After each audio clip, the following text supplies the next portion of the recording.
bring on an actual betting dude to talk to us about some of the things I've gotten right and wrong. At 1 o'clock, Rashad Beard of the Panther Nation podcast will join us here on the show to talk a little Carolina football, as we are just a few weeks away from the beginning of training camp. Looking forward to that. All of that being said, ladies and gentlemen, let us say hello to the gentleman across the glass, both literally and metaphorically from me today. He is the great one, Lonzo. What up, Zo?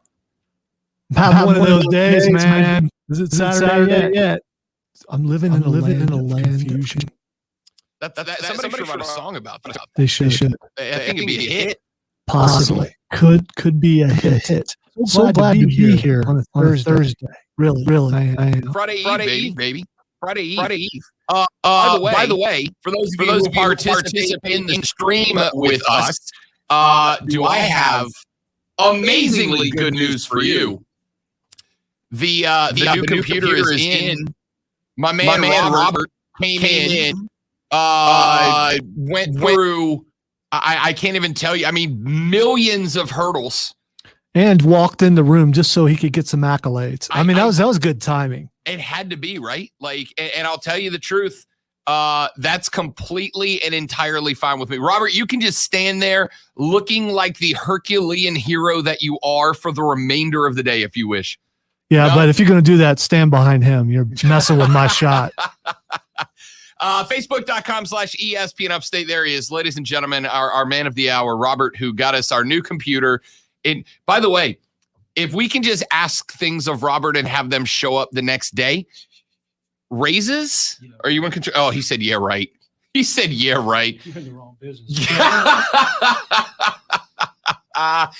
Ladies and gentlemen, we got to jump straight into your lunch breakdown today because I actually have A, 4 items, and B, a ton of stuff to get through throughout the course of the show. So let's jump in, shall we? Let's do lunch. This is a very nutritious lunch. All the food groups are represented. You guys are here. What in the wide world of sports is going on here?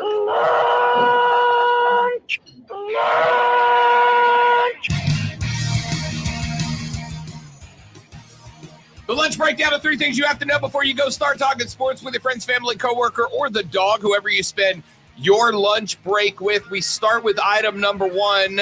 I'm going to need clip 1 when you have a moment, Lonzo. Last night, Chris Paul told yours truly, Rob Brown, to shut all the way up and take several seats. Him and Devin Booker, who you're going to hear both from in just a second, went off last night. CP3 told me to John Cena it and STFU. Here is how that game finished. Maybe, allegedly. Hey, I hit another big road win for this team. They've had so many of them. Game 4 against the Lakers, games 3 and 4 against Denver. It just didn't start. And now games 4 and 6 right? here against the Clippers. It's kind of day in the conference finals. Today can't be worse than yesterday. The second stick down. The Western Conference Finals are done. The Phoenix Suns, for the first time in 28 years, are going back to the NBA Finals. It's a long time coming. You know, that's what I said to Jay Gaspar, equipment manager. Yeah, I don't know why that was He's like the that. only one in the organization that's been here longer than me. You know, he's going on year 30, so he was here and Julie. So Julie's been here also. But it's been a long time coming. We've seen the bottom of the bottom for multiple years, and just keeping my head down. You know, waiting on this moment right here. And Monty coming in, building the culture. You know, him leaving us with the preparation meets opportunity, and you know that was these moments right here, and we took it and we ran with it.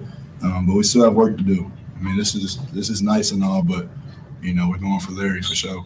Man, I'm just so happy for all the people around me. You know what I mean? And to do it here in LA with the Clippers, this is my family too. I got here 6 hard years to the Clippers. We fought hard. A lot of these fans, Billy Crystal, that's my family. You know what I mean? You know what I mean? So to do it here against a team that I got the utmost respect for, I'll always be a Clipper. I love these fans. You know what I mean? But this crew right here, this game right here, man, since day one, They open me. They welcome me with open arms. Coach, we did this 10 years ago in New Orleans, and we still got a lot of work to do, but we're going to enjoy this. So that was the end of the call. D-Book and then CP3. Chris Paul and his Suns finish off the Clippers. They'll head back to the NBA Finals for the first time since 1993. Chris Paul went on an 8-0 run to get the game off and then went 41 on the game, 130-103, blown wide open. Clip 1A, if you don't mind. So the only dark spot on this game was that Patrick Beverley decided to be what we in the business call a starts with a B, ends what happens when you got to scratch something. Here's Patrick Beverley's shining moment. 8 to shoot for Chris Paul. Devin Booker's at half court talking to the fans. Paul for 3, puts it in. 118-92. The Suns have blown it open. 37 points for Paul. Booker talking to the fans, understanding we've seen this movie before. We have an issue on the court right now between both teams, but Chris Paul. Beverley and Chris Paul. Beverley and Paul after knocking down that shot. This is now live as Beverley and Paul get it to look like some kind of pushing match as the players are going to their respective benches after the timeout was called.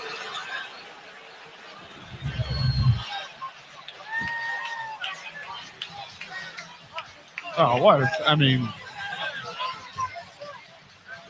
that's as unsportsmanlike as it gets. Patrick Beverley losing control. He said something. Paul said something to him, and he reacted inappropriately. You've been chirping all series long. Right. Now's not the time to react that way. Review is going to determine that Patrick Beverley will be ejected and assess the technical foul. Phoenix will shoot 1 free throw, and then LA's ball. Yeah, Patrick Beverley. He was angry at CP3, who stepped over in front of Boogie, banged down a coffin-slamming three-pointer in his face. Yeah, and but Patrick Beverley just shoved him in the back while he was facing the other way. That's the thing. You know, you want to fight, that's fine, but do it to someone's face. Don't come up and he shoved him hard in the back too. That's just such a punk move. It really is. Yeah. That's a move. That's exactly what that was. Just stop it. I didn't say anything. Okay. I didn't say anything. You know what I was saying, but I didn't say it. That's the power of professionalism in radio, ladies and gentlemen. The ability to say the thing without saying it. Item number 2 on a 4-item lunch breakdown today. Mississippi State with their first team championship in NCAA sports. Clip number 4, if you don't mind, Lonzo. The Bulldogs walk off, blank, shutout, embarrass the Doors. Parker Noland with 2 outs in the 9th. Pushes a bunt to third. James to first. He's out. What a way to end it. And what a way to end a drought. Mississippi State, the national champions, destroying Vanderbilt 9-0. College World Series, best postseason in sports, although the game was not nearly as dramatic as we would have liked last night. The Staters got it done. 1.2 innings short of a combined no-hitter. Their consolation prize, the NCAA National Championship. 9-0 winners last night. The school's first title in any team sport. The Bulldogs were in the lead by the end of the first inning, and they stayed there. By the 7th, the only question would be, would they have the no-hitter title attached to it? They would not. Kumar Rocker exited in the 5th inning after allowing 6 hits and 5 runs, 4 earned, struck out 6, walked 2. Rowdy Jordan, Tanner Allen, Luke Hancock, and Logan Tanner all had multiple hits, while D.H. Kellum Clark blew the game open with a 3-run shot in the 7th inning, and it was all over after that. Congratulations to Mississippi State. I heard somebody on Twitter say earlier, hey, baby, that's karma for the Doors. Call it what you want. just make sure you call it a beatdown. Item number 3 on the lunch breakdown, clip number 5D, if you don't mind, Lonzo. Look, I don't even need to say anything about how good this game was last night. Tampa Bay knocking off Montreal now in a commanding 2-0 lead of the Stanley Cup Finals. Shea Weber for Deneau. Woodrow, maybe one last chance. Centers scores! They beat the buzzer!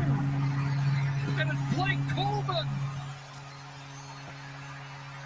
A back-breaking goal here for the Lightning with 0.3 seconds on the clock.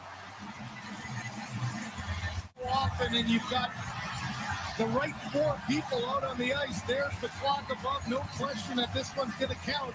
Sherratt and Weber on the back end. You've got Deneau in a position with Stahl and Toffoli, but this is something you just can't happen. How about the effort, though, of Coleman? Just gives his body up, makes sure, watch his hands. All he's concerned about is swinging on that one. You've got a defender in Deneau trying to come back and knock it to the left. Coleman gets enough of it to get it back towards the net, and it goes underneath the blocker of Price. That was Blake Coleman laying out Superman style, earning his cape, MLB swatting with the stick a puck into the back of the net of the Canadiens with 0.3 seconds remaining in the second period. One of a pair of goals scored by the Lightning last night as they end up taking a commanding 2-0 lead in the Stanley Cup Finals. We head back to Montreal. The Habs will host the Lightning for games 3 and 4, and now their backs are against the wall in a big way. We'll talk more about that later on. And finally, ladies and gentlemen, happy NIL Day. The NCAA put out a memo earlier in the week that said today, July 1st, was the first day that students could begin to cash in on NIL laws. Clip 6, if you don't mind, Lonzo, because listen, it's not often that I agree with Paul Feinbaum, but I agree with Paul Feinbaum. Today is the most significant day in the history of the NCAA, and that is not an understatement, Fitz. Because of what is crumbling today, the model of the NCAA is coming down, and you can never put it back up again. The fact that the NCAA is really worthless after today is also a very significant moment. But many are arguing, good or bad. Many are arguing pro or con. But this day has been coming for a long time, and everyone seems prepared. The athletes seem prepared. We in the media have been covering it, as competitively and as aggressively as we can. The only people who don't seem to have a clue on July 1st, 2021, are the people who are in charge of this, and that's the NCAA. They waited until yesterday to finally put this thing into motion, and the one thing that they were hoping to avoid, and that being chaos on July 1st, is exactly what we're going to have today. Nobody really knows what's going to happen. It depends on where you are, and depending on which state you're in, will determine what kind of rules there are. The NCAA passed what would only be described as an emergency stopgap to give athletes in states who don't have NIL legislation something to adhere to. But at the end of all of this, it really doesn't matter whether there are rules or not, because no one is really in charge. Who is going to enforce these rules? It is going to be the wild, wild west. The athletes are going to make money, and the schools are going to be looking around like, what can we do about it? And the answer is nothing. Wiki Wild, Wild, Wild West, Jim West, Desperado, Rough Rider. No, you don't want nada. It is the Wild West, and we saw it already today. Some of the deals that are already in place. Hannah and Haley Cavender are big names in the world of women's college volleyball. They became TikTok famous. They have millions of followers, and now they have a major endorsement deal with Boost Mobile. where they'll be promoting Boost Mobile around the world. Florida State quarterback Mackenzie Milton and Miami quarterback D'Eriq King signed on as co-founders of Dreamfield Co., a business built to help athletes pursue speaking events, public appearances, and other opportunities. They will help promote the tech-based platform. Iowa basketball player Jordan Bohannon plans to celebrate his newfound independence with a paid appearance at an Iowa City fireworks shop this weekend. Nebraska volleyball player Lexi Sun is now selling branded sweatshirts through the volleyball apparel company Wren, one of many athletes launching their own apparel, which includes Dante Allen, Kentucky basketball player, Texas football players DeMarvion Overshawn and Josh Thompson, and D'Eriq King from Miami. 5 members of the Jackson State football team, Aubrey Miller, CJ Holmes, Tony Gray, Antoine Owens, and Warren Newman III, signed a deal with 3 Kings grooming products. Unilever plans to spend $5 million over the next 5 years in partnerships with college athletes. Runza, a restaurant chain based in Nebraska, announced that it plans to offer a flat fee to the first 100 Nebraska-based college athletes to promote the company. Auburn quarterback Bo Nix announced an endorsement with Milo's Sweet Tea, which, by the way, Lonzo, is delicious. Bo Nix now a spokesperson for them, as well as Ledco Lightning. Former Notre Dame walk-on player Mick Ossoff says his company Yoke has onboarded hundreds of college athletes already. Yoke allows athletes to make money by playing video games with fans. Marshall offensive lineman Will Ulmer will no longer use the alias Lucky Bill when playing country music venues near Marshall. He can now play as himself. And that is just a small number of the athletes who were cashed in before the clock struck 12:01 a.m. this morning. We're going to break this down later on in the day, but these kids are making that cheddar. And as Feinbaum pointed out, I'm not going to say the NCAA is worthless because I still think college sports needs a governing body, but they are in shambles this morning, Lonzo, when we have reports of dozens and dozens of athletes already cashing in. It's happening. It's a sad day. Wow, it's amazing how many deals were already in place. Why is it sad? It's sad. It's sad. Why? Because the world as we know it, college football as we know it, college sports as we know it, is no longer the same. So it's going to get ugly. It's going to get real ugly. And like when we first started talking about this, a couple of years from now, we're going to realize what a mistake this was. We are going to be getting into that later in the show, but we've got to take a break. Quick segment. Then we are going to be joined at the 12:30 segment by Ken Barkley, a BetQL insider. Rashad Beard at 1, Fight Club at 2:20. We're booked, baby. The Rob Brown Show's on your radio. It's ESPN Upstate. Prisma.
The Velveteen Stream.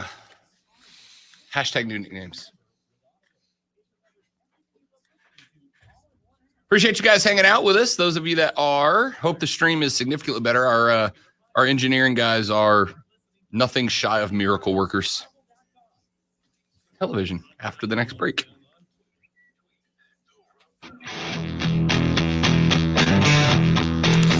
All right, quick little segment here because we got Ken Barkley, a BetQL insider, coming up with us in the next segment.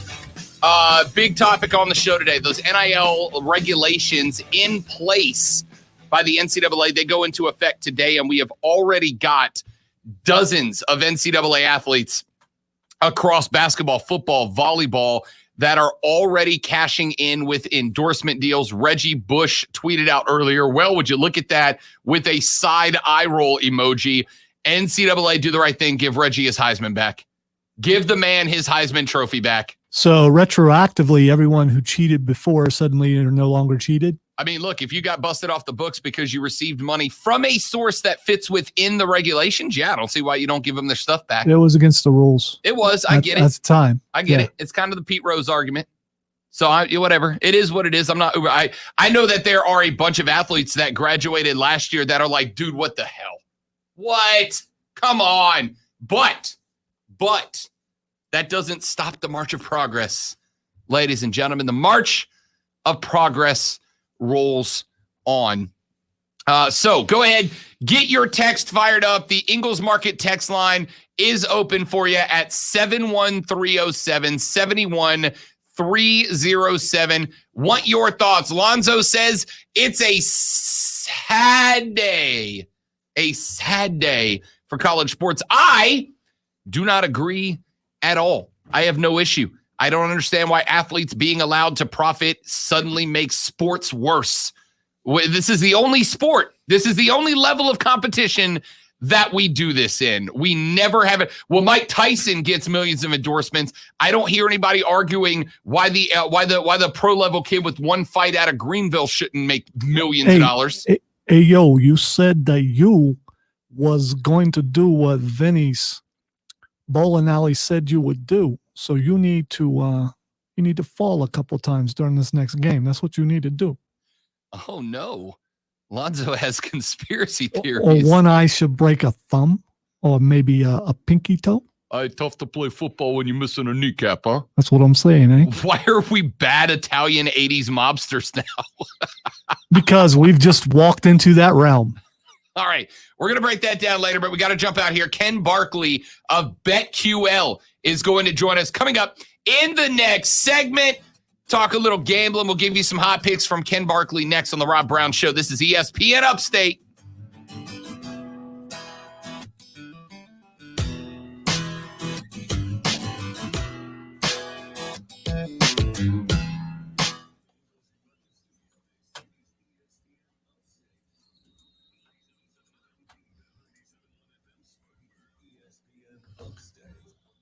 Is he calling us? Is he calling us? No, I've got a number for you. I'll here. I figured.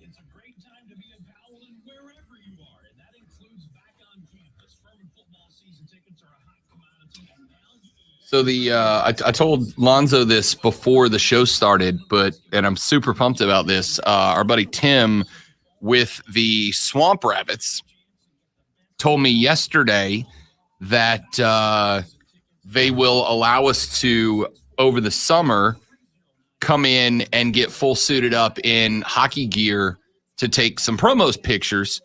But then he said, or if you want to wait until the very beginning of the fall, you guys can come out once we get the ice laid back down, get suited up and actually get out on the ice, which, yes, we do want to do that. So Keegan, congratulations. You're about to add official photographer to your business card for the Rob Brown Show as well. Unofficial, official sound engineer, chaplain, and now photographer of the Rob Brown Show. I speak to Ken, please. This is Lonzo with Rob Brown Show. It's going good. We've got like 45 seconds left in this break. You gotta remember, I'm talking to radio people. They know what's up. I don't have to explain it to them. I like that you forgot your name for a second there. This is I am having one of those days. I might even start crying here. So I had one of those days yesterday. You're having one today. That means we are law of averages. Tomorrow is going to be a spectacular show. Oh, it's on the air. I'm fantastic. Yeah. I'm not talking about that. I mean, you know. So you're better than me. I'm usually really good at separating what's happening off the air from the character on it, but yesterday I was just in my head. Haven't you noticed that anger motivates me more than anything? True story. So the more mad I get, the more stuff I'm going to get done.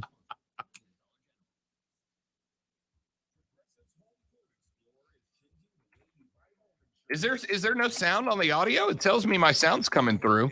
Steven says the closed captioning is hilarious, which is fantastic. But we should have audio going back. It's registering for me. You broke it. Story of my life.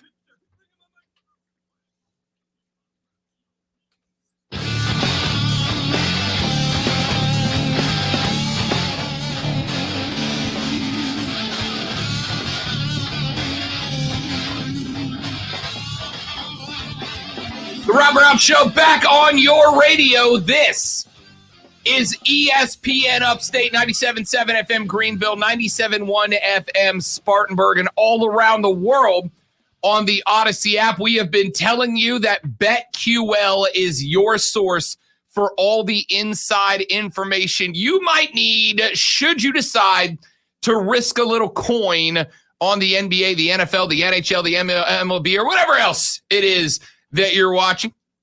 Ken Barkley is a BetQL insider who joins us right now on the Rob Brown Show and ESPN Upstate. Ken, my man, glad to have you on the show, buddy. Welcome.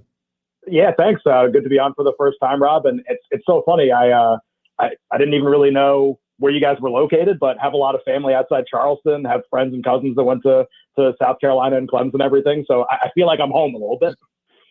Yeah, man. Well, welcome back. Welcome back to the stomping grounds. It's good to have you on the air here in South Carolina for, I'm sure, the first of many times. I wanted to, let's jump right in. And I have to ask you a question because we had a texter to the show yesterday who said when Giannis went down with the knee, the hyperextended knee in the last game, that they ran to the Hawks money line for Game 5 back in Milwaukee, said that they couldn't get on that money line fast enough.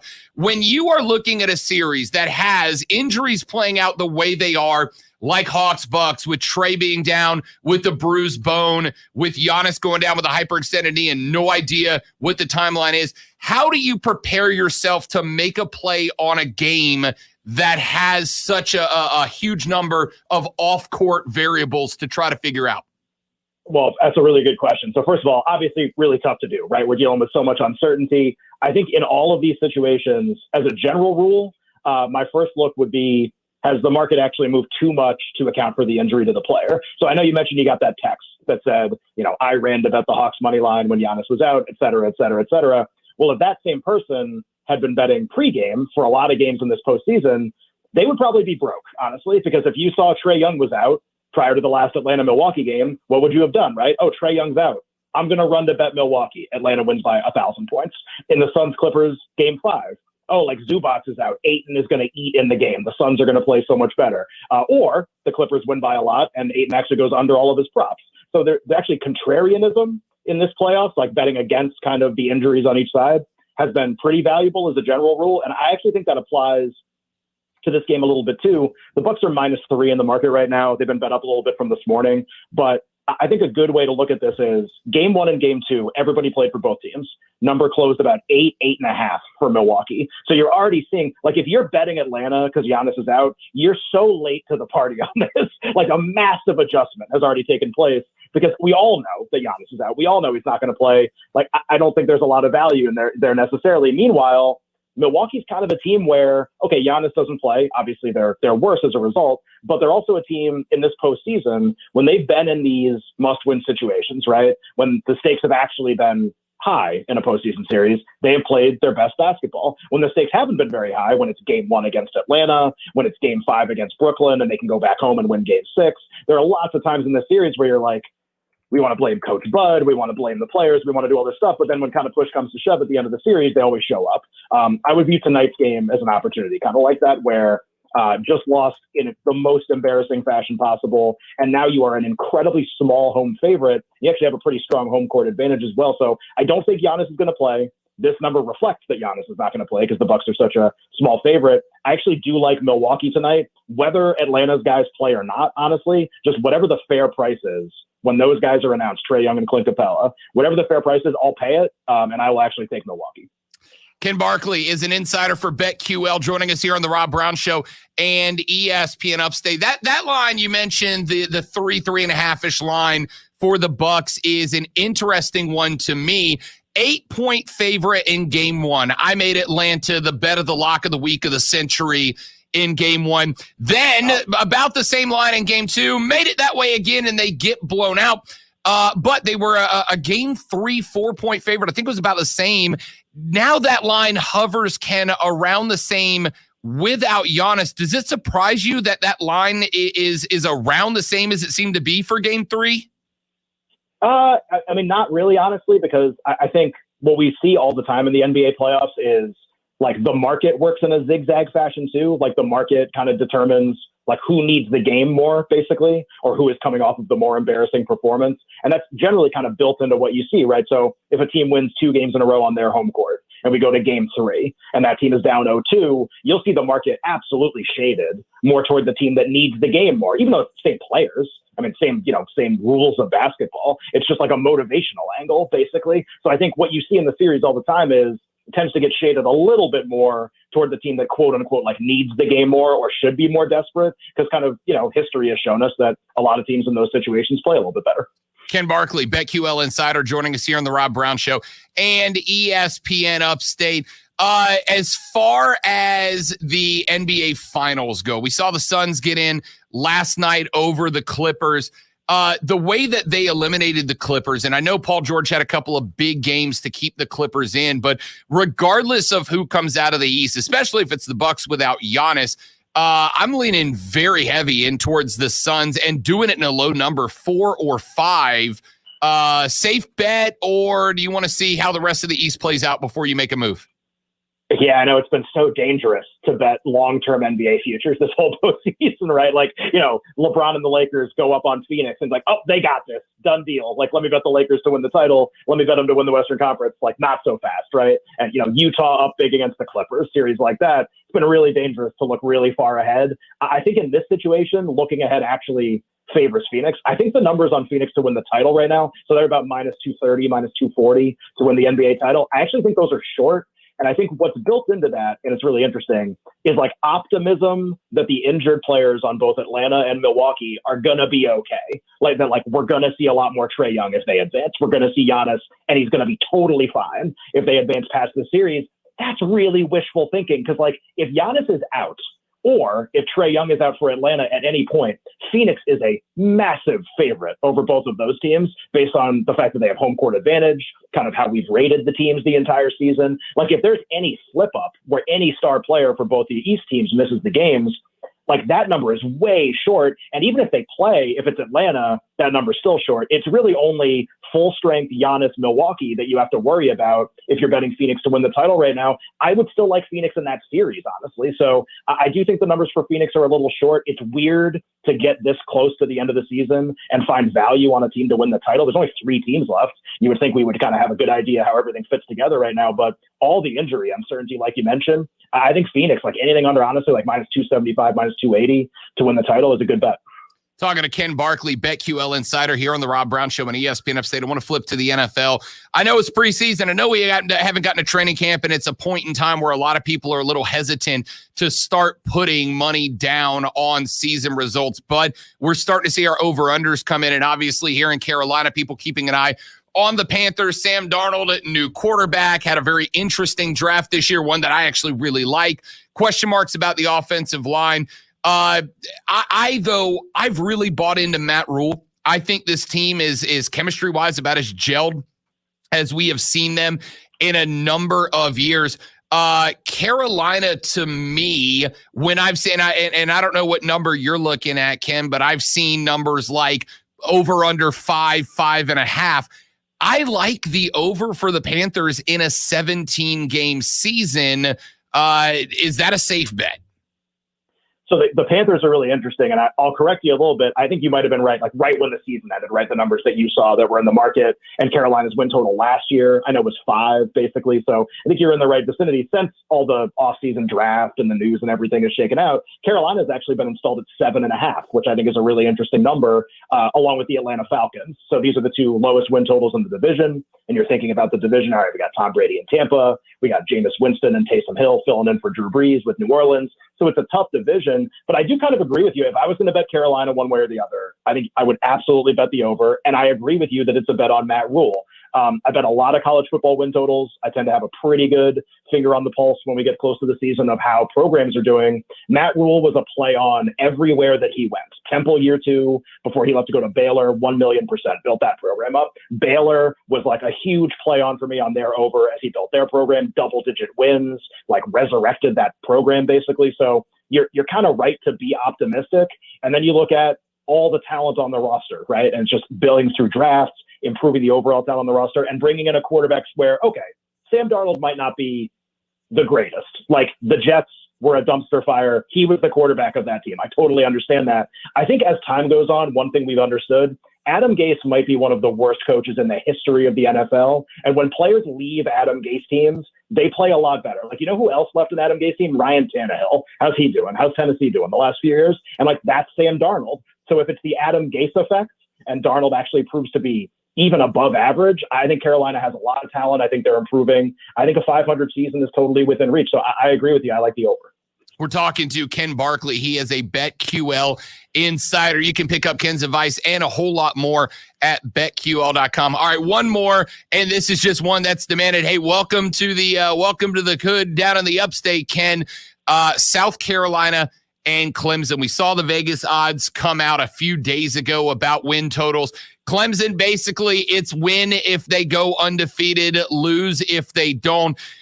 I got no reason, I don't think. I mean, I'm interested in what Mike Norvell's doing down at Florida State with recruiting, but I still think even as good as that class is, they're still a couple of years away from being ready to compete back on the big stage.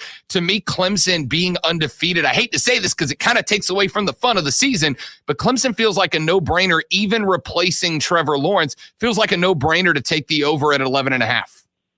Yeah, they're such an interesting team. So normally, I totally agree with you. When you have the elite programs, right? Alabama, Clemson, Ohio State, Georgia, all these teams the last 10 years, basically, all their win totals are like 11 or 11.5. And they've kind of like broken college football because they just recruit at such an insanely high level. Like, what are you supposed to do? It's really funny. I agree with you. Like, if I had to bet this, I would bet over. They have the opening game against Georgia. That's basically going to, honestly, week 1 will decide whether you win this bet or not, because the rest of the schedule for Clemson this year is insane, and they avoid all the good teams. Like, North Carolina is going to be awesome this year. They don't play North Carolina. Like, Miami is going to be awesome this year if Derek King comes back healthy. He's already signing endorsement deals today. They don't play Miami. Like, they avoid all of the teams that you would want them to avoid. If they get past Georgia week 1, like, I think it's a wrap, honestly. Florida State at home is the toughest game the rest of the way. We know South Carolina is obviously way down. So I'm with you. If I had to bet Clemson's win total, I would say over. And then you get through week 1, I honestly think you're home free. And, of course, the Gamecocks of South Carolina can't leave out Shane Beamer's squad. Shane kind of, and it's interesting, right? Because we talked about Matt Rule and the fact that you're making a bet on the Panthers, but you're really making a bet on Matt Rule. Shane Beamer around this area has seemed to inspire a lot of Gamecocks fans. He's rallied a bunch of former players and alum that have said he's the guy. He's been in the program. He has fired up the fan base around here. But at the same time, Ken, we don't really have anything to lean on. Matt Rule's got history at Temple and Baylor. We don't have that history from Shane Beamer other than he's been in the program of a lot of D1 Hall of Famers and has Frank Beamer to lean on. South Carolina, I've seen their number. It looks like it's around 5.5 the last time I checked, but it's been a few days. But I'm looking at an SEC East with Florida, who's on the way up. Georgia is very good. Non-conference schedule seems to be pretty favorable for South Carolina. Dude, I'm all over that number, and I just don't know which way to lean yet. Yeah, no, I totally agree with you. So, yeah, the win totals for South Carolina are all over the map. You referenced 5.5. I think I've seen numbers about that high, 4.5, 5, something in that neighborhood. There's 3.5 that's just way over. So you're kind of basically like, can South Carolina win 4 or 5 games this year? That's like the question we're trying to answer. I think the problem with South Carolina in general as a program, like even at your ceiling, like what are you? Like, are you ever going to be even close to alongside Georgia, unless you recruit so much better than you're recruiting right now? Can you be alongside Florida, who recruits like at a top 15 level year after year after year? The ceiling is just generally pretty low, and wins are really hard to come by. Now, here's what I'll say about South Carolina. You mentioned the schedule.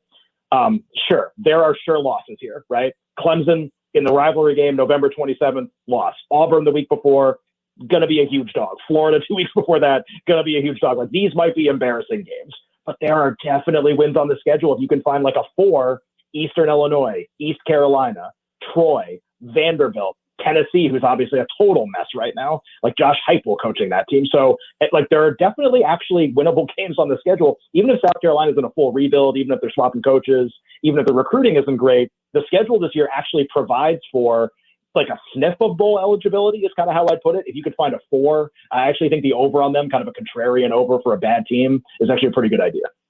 Ken Barkley is an insider for BetQL. First time, but definitely not the last time on the Rob Brown Show here on ESPN Upstate. Ken, my man, it is tremendous to talk to you. Enjoyed it a bunch. I'll be back in touch to get you on soon, pal. Thanks a lot, Rob. Appreciate it. Have a good weekend. Absolutely, my pleasure. Ken Barkley, you can find all the BetQL insiders at betql.com, betql.com. Quick break. We're back after this to wrap up hour number 1 on the Rob Brown Show and ESPN Upstate.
All right. So, question for you. We're back on the thing, Yes, right? we're back. Yes, we're back. Is when we take our pictures with the swamp rabbits, do we get some of that black stuff to put on our teeth and make it look like we're missing some front teeth? We go. Oh, what was that? Oh, what was the movie? Slapshot. Yes. Go full Slapshot. By the way, I know the movie. I still have never seen it. I saw it when I was probably. I believe it's the Hanson brothers or something. Yeah. I mean, you got to go straight up. I mean, we have to watch that as homework before. oh, without a we doubt. do this now.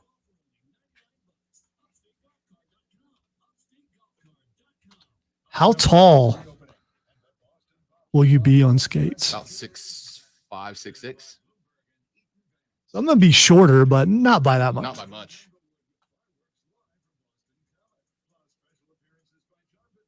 I wonder how long it will take them to fit us, though. I mean, it's not going to be perfect. That doesn't matter. No, the fun decision we get to make is what jersey do we want to wear? As far as number goes, or home or away? No, well, they've got like 4 different ones. Do they? Okay. It would be awesome if there was a superhero night coming, right around it. So of course. I want a Swamp Rabbit logo. Well, in the end, we'll take whatever they offer. So I'm going blue with the Shield logo on it. well, we probably should wear different colors. I'll go with white. Well, White with the rabbit logo. yeah, the other one that's a little bit too close to orange for me. So yeah, I'm gonna It's definitely orange. It's not close to orange. Yeah, I'm It is going with orange. white.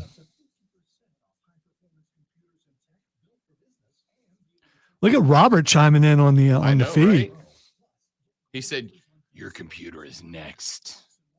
Pretty excited about that. 1 minute.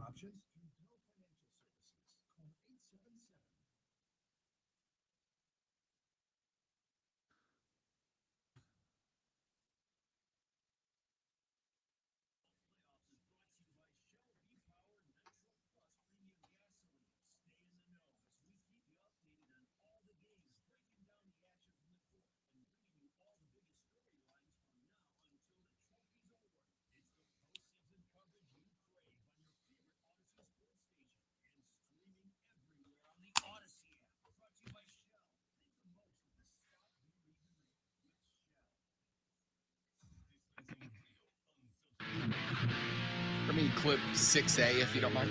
What? 6A. The Rob Brown Show back on your radio. It's ESPN Upstate. Michelle Steele of ESPN, and we're going to be spending a lot of time.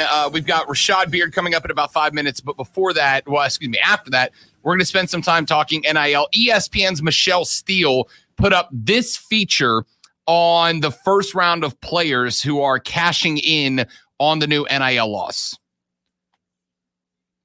She talked to some folks at Wisconsin to compile this.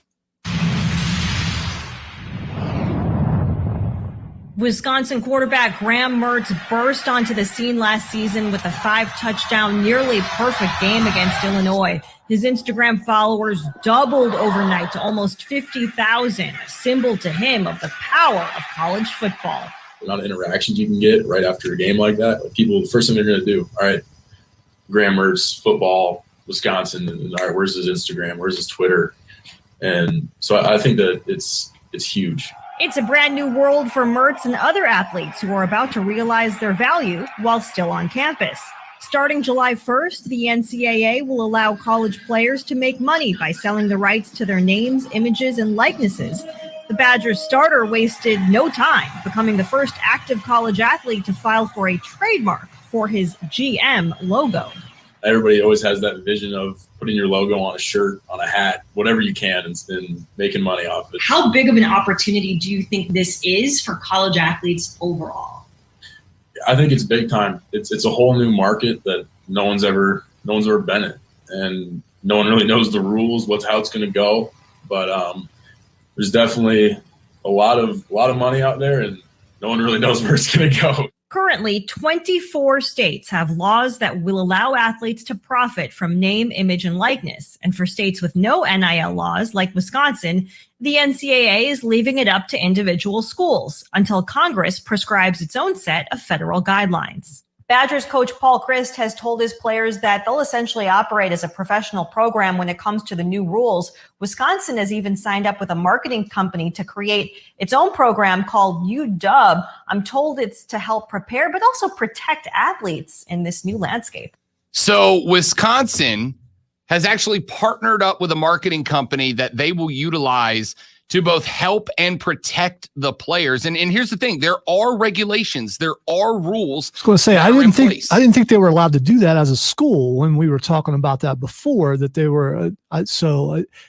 I get it, supposedly to help them prepare. So it's not for recruiting or anything as far as recruiting them to certain businesses. The premise is once you are there and once you are in a spot to begin taking advantage of these NIL laws in order to make money off your name, image, and likeness, they will have a marketing company that is there that will not provide any direct benefits to the players, but will basically have a bunch of experts who understand the intricacies of the guidelines, what the guidelines say, how the rules are written, et cetera, in order to help those players navigate those protocols and guidelines to avoid doing anything that would create a violation of the rules and get them in trouble.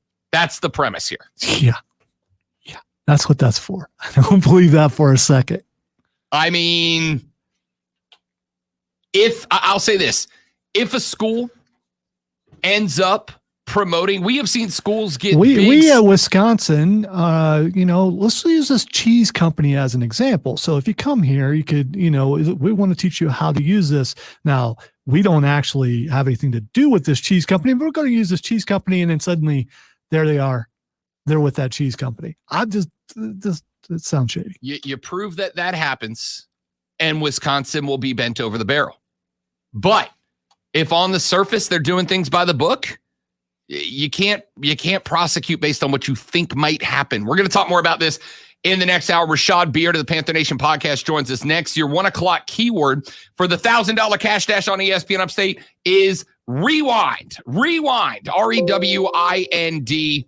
Rewind. REWIND. Text that to 72881 72881. Rewind. REWIND to 72881 for your chance to win $1,000 in the $1,000 cash dash on ESPN Upstate. Let's take a break. We're back with Rashad Beard of the Panther Nation podcast right after this. This is the Rob Brown Show on ESPN Upstate.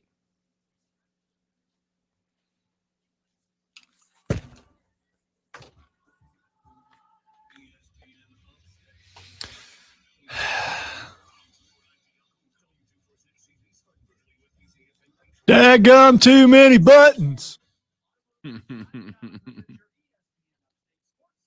Even though I mentioned that I should write down Rashad's number, I did not. So, are you muting or am I muting? Let me mute because, okay, you've already muted, right? Yes. All right. Well, give me a number. Well, no, you haven't. No, I haven't. Hang on.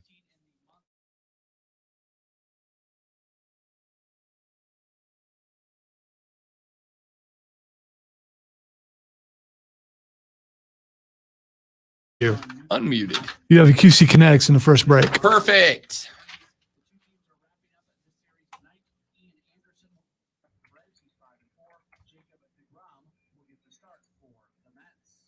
Download the Score app today. Lightning fast sports alerts so you never miss a thing. It's why the Score app is one of North America's most popular sports apps.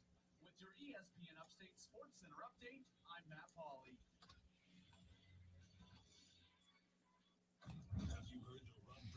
I was going to say we could do the same thing with, local colleges like Wofford, but you've already done that. What's that? Oh, I didn't take a picture in that jersey, man. We're going to do it with the Triumph, too. Cool. You're obviously the goaltender. That's fine. You're getting the Fire Engine red goalkeeper's jersey. Dude, I'm down with that for sure.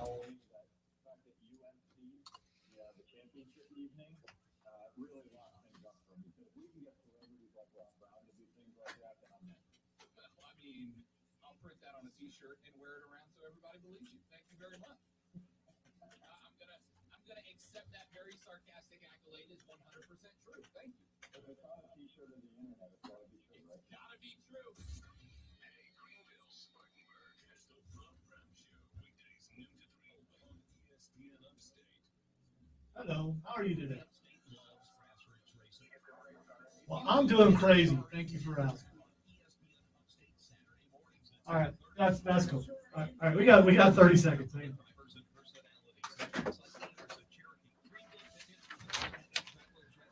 Yes, my further attempt at small talk. This time I made him laugh because he didn't ask me how I was doing. But it's cool, though, because I'm going to get to meet him soon. So, Yeah.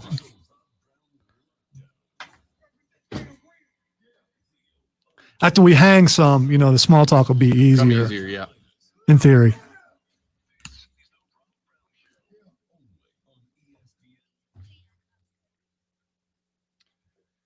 The Rob Brown Show back on your radio. It's ESPN Upstate Hour number 2 starts right now. This is ESPN Upstate, 97.7 FM Greenville, 97.1 FM Spartanburg, all around the world on the Odyssey app, AUDACY.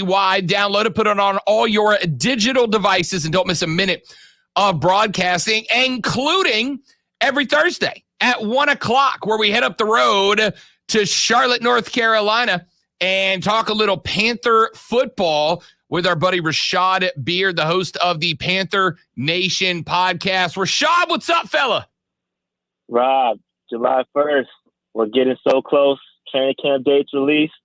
We're getting so close to football. I'm excited. I'm ready to go. Yeah, buddy. A month and 5 days. It looks like August 6th will be the opening day of camp over at Wofford College in Spartanburg, South Carolina, right down the road from me. Assuming it's open to fans, which I'm getting the impression, Rashad, I don't know if you saw this yesterday, the day before, the Indianapolis Colts announced that they would be allowing full capacity at Lucas Oil Field, and became the 32nd of 32 teams to say that they will go full capacity, meaning that our NFL season this year, Rashad, will have full fan participation. And it's not a Panther exclusive story, dude, but I'm glad to see that NFL football is back this year.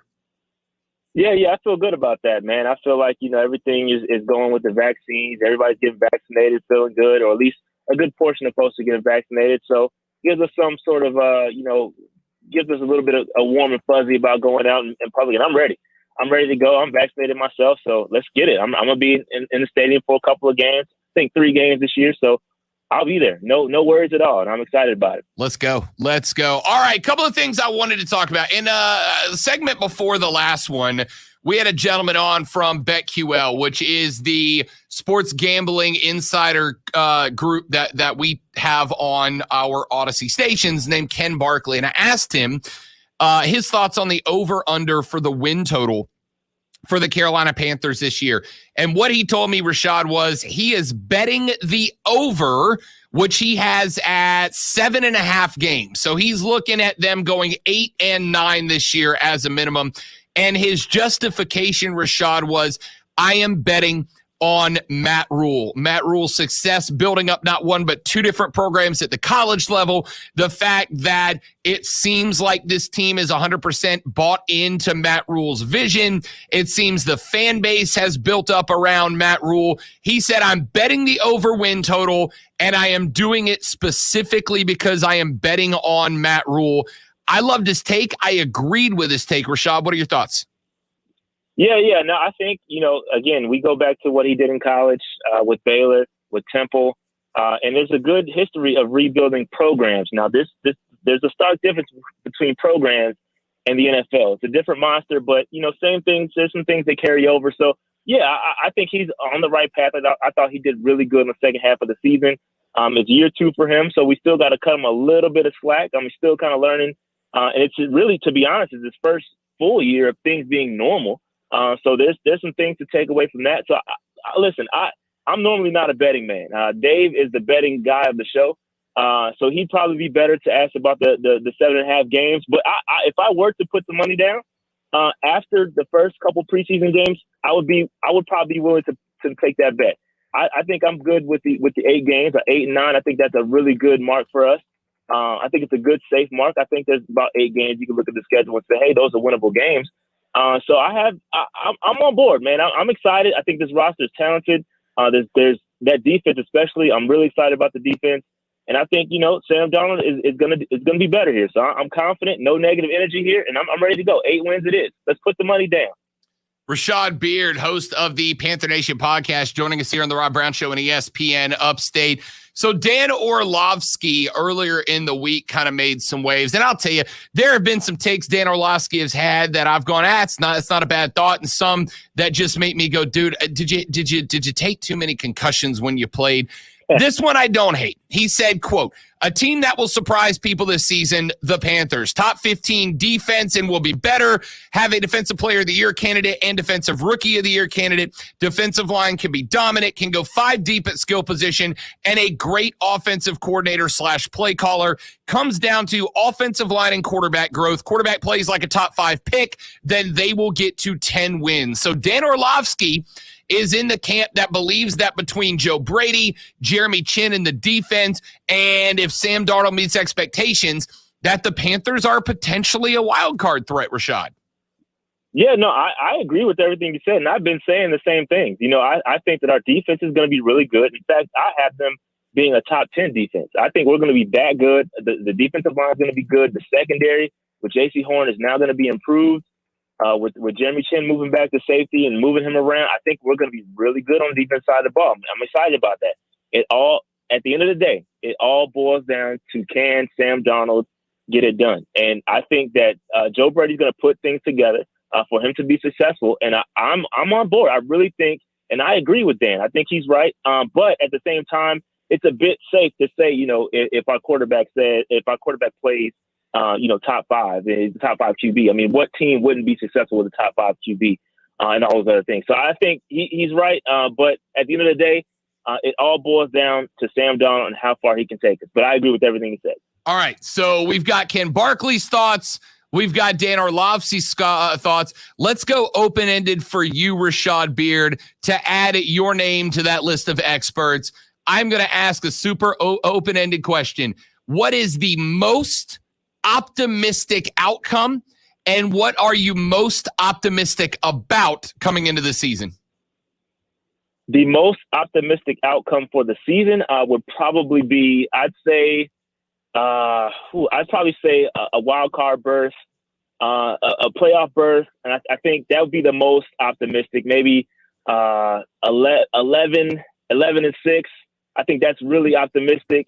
I think the most optimistic thing to be reason to be excited about this team is the defense. I mean, I think this defense and Phil Snow are going to be really, really impressive. I've gone on record saying this. I think we're going to have 2 double-digit sack guys, and Brian Burns, Hassan Reddick. It's going to be straight up damage alert for these quarterbacks. They're going to have to be on high alert, and the defensive line is going to be really, really good. But the defense is the reason to be excited about this team. And again, defense wins championships at the end of the day. I know it's an offensive-minded sport, and offense gets all the love. But at the end of the day, you're not going to win too many games without a defense. I think this defense is going to be the reason why the Panthers are successful at the end of the day. Rashad Beard, host of the Panther Nation podcast, joining us here on the Rob Brown Show and ESPN Upstate. We saw Brady Christensen officially got signed. He is on the team now. And it is official. The dude is beef. Jordan Gross left a massive hole when he left the left tackle position. We got into it a little bit last week, Rashad, and that was the fact that from what we saw in minicamp, it seemed like Christensen was playing mostly on the right side, was taking his reps on the right side. Do you think that was just getting him trained to be able to play across the offensive line where he's needed? Or are we looking at Brady Christensen as a right tackle and Carolina might still be in the market for a left tackle once we start seeing training camp castoffs? Yeah, unfortunately, the left tackle position is one that has a lot of question marks around it. You've got Cam Irving, you've got Trenton Scott, and you just got Greg Little potentially. There's a bunch of options, and when you have options at left tackle, you don't have a left tackle. So there is question marks, and I don't think that's going to get solved this season. Unfortunately, left tackles are not, they don't become available in free agency. It's not something that happens just like quarterbacks, right? Franchise quarterbacks don't typically they're not typically made available in free agency. So I think we're just kind of stuck where we are, and we'll kind of limp along. And as far as Brady Christensen goes, I think if you listen to Matt Rule, he said that he prefers length at left tackle, and that's something that Christensen does not have. And that's one thing we do know about Matt Rule is he's all about the metrics, right? The measurements, how these players perform. It's a really analytical game for him. And so if he wants a long-armed left tackle, that's what he's going to play there. And I just don't think that Christensen has those measurables. He fits more on the right side. And I think that's where he's going to play. If not even right tackle, I think he's going to slide inside and play guard. And I think what you said earlier was a good point. I think they want him to be made available across all positions just in case somebody goes down. And when you look across the offensive line, you'll see guys that are master of none. You're right. There's no really true guys except for maybe Taylor Moton. He's really the only guy that is a true right tackle, and he practiced some left tackle, took some snaps at left tackle, but he is ultimately a right tackle.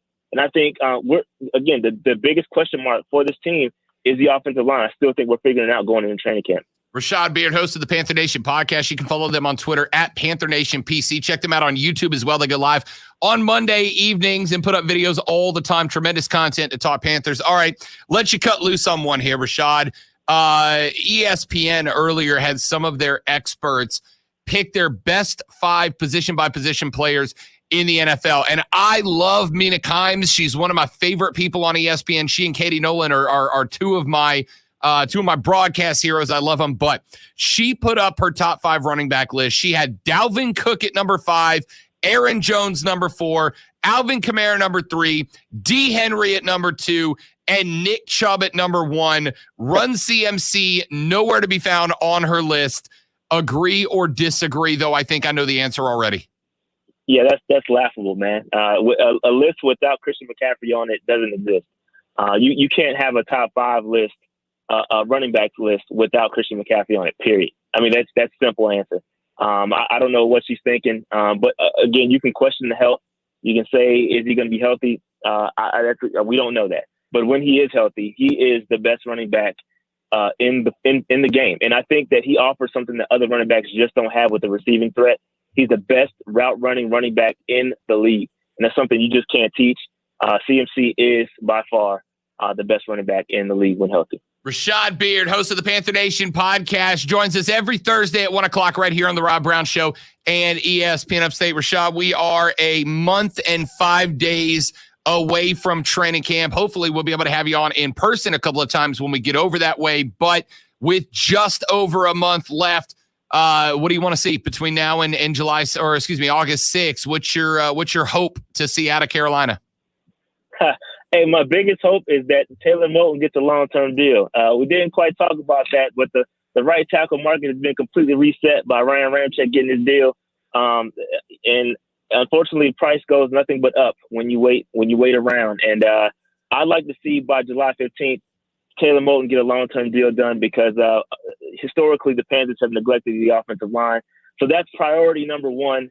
Outside of that, man, I'm just excited to see the guys. I want to see this offense. I want to see Terrace Marshall. I want to see the offensive line, see what they look like at training camp. I want to take a look at Hassan Reddick, Brian Burns, see how they're teaming up, see what that defensive line looks at. And I got to get my eyes on the guy, J.C. Horn. Can't wait to take a look at him. So, yeah, there's a lot of things, a lot of optimism around the Carolinas, and I'm ready to get to it. I will be at multiple training camp sessions, and I can't wait. Cannot wait. Rashad Beard joins us every Thursday at 1 o'clock to talk a little Carolina football. Rashad, my man, as always, pleasure to have you on, Big Dog. We'll get you on a couple more times before camp, and then hopefully we'll be able to do it in person.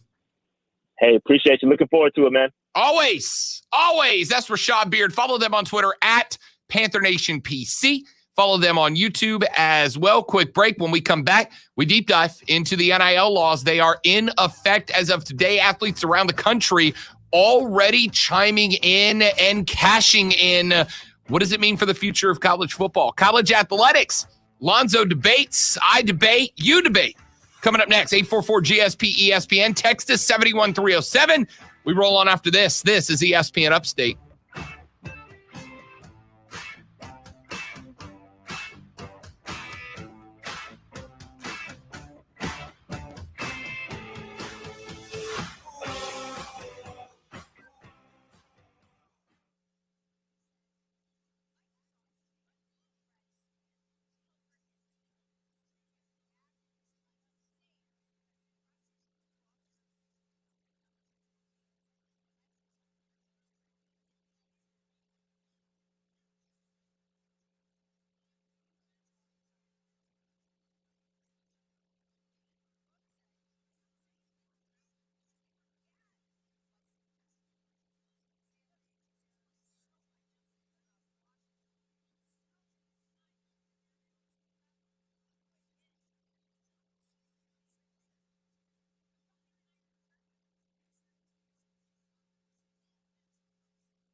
Are you going to put them in, or you want me to do it? The cart numbers are in that email.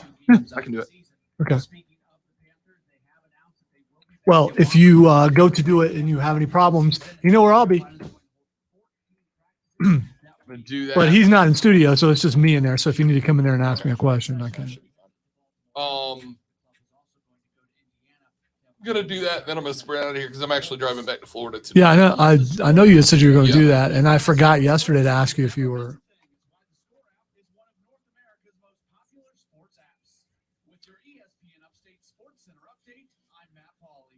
I would agree with that, Keegan. Run CMC after Derrick Henry and Alvin Kamara. I got no issue with that.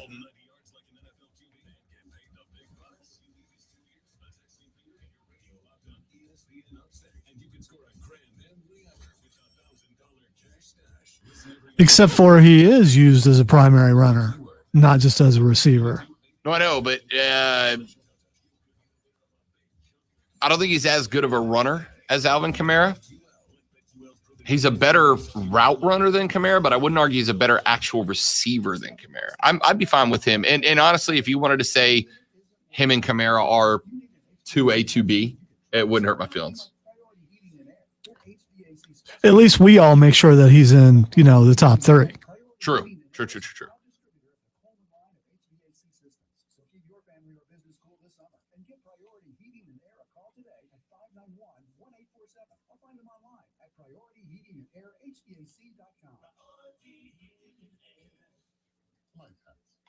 What would life be without them?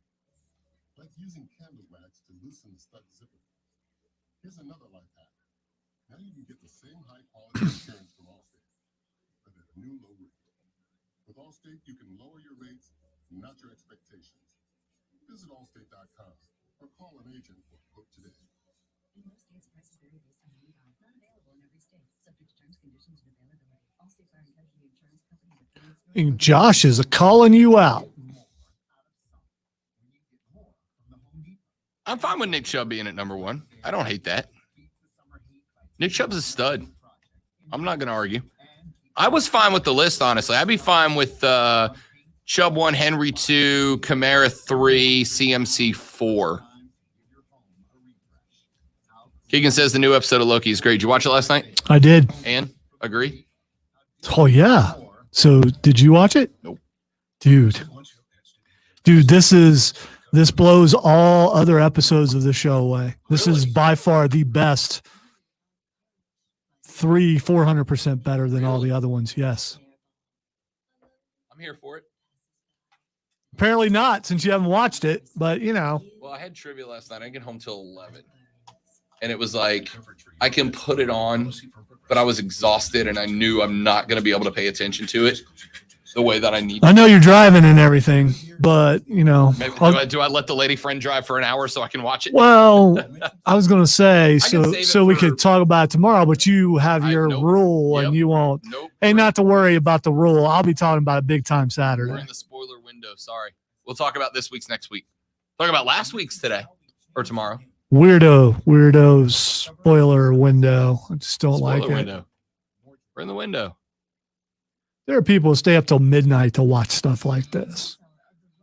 Those are the people we're speaking to.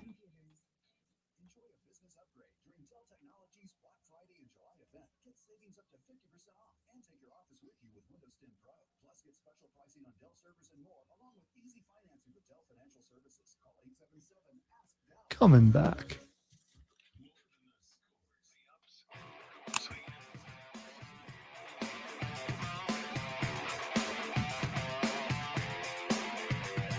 The Rob Brown Show rolls on. This is ESPN Upstate. So we are in the first day of the NIL laws being in place, and we already have athletes cashing in.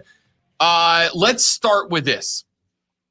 Let's run over what we definitely know about these NIL laws. Remember, the NCAA put in some emergency guidelines I guess early this week that went into effect today. Today was the day that 7 states Georgia, Florida, Texas, Mississippi, New Mexico, Arizona, and Florida, I think was a list. I think I hit them all. Anyway, 7 states had their NIL laws go into effect today. A handful more states between now and the end of the year, and then about 20 more would go into effect either next year or 2023. So the NCAA said, you know what? Let's jump ahead of the curve. Let's try to get as much control over the scenario as we can by putting our regulations out before some of the rest of the laws go into effect so that there are guidelines we can start tinkering, evaluating, and modifying where necessary.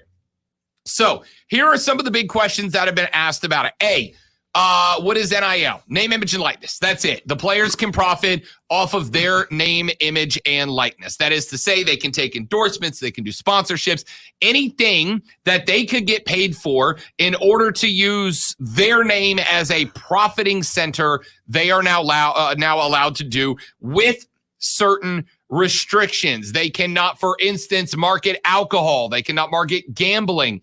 But there's a gray area here. For instance, Lonzo, what if there is a restaurant by day that turns into a bar at night? Can they be promoted? Can they promote the restaurant while knowing that at night it is bar only? What if it's a pool hall that says, hey, come here, we have the best pool hall in town and also a full bar?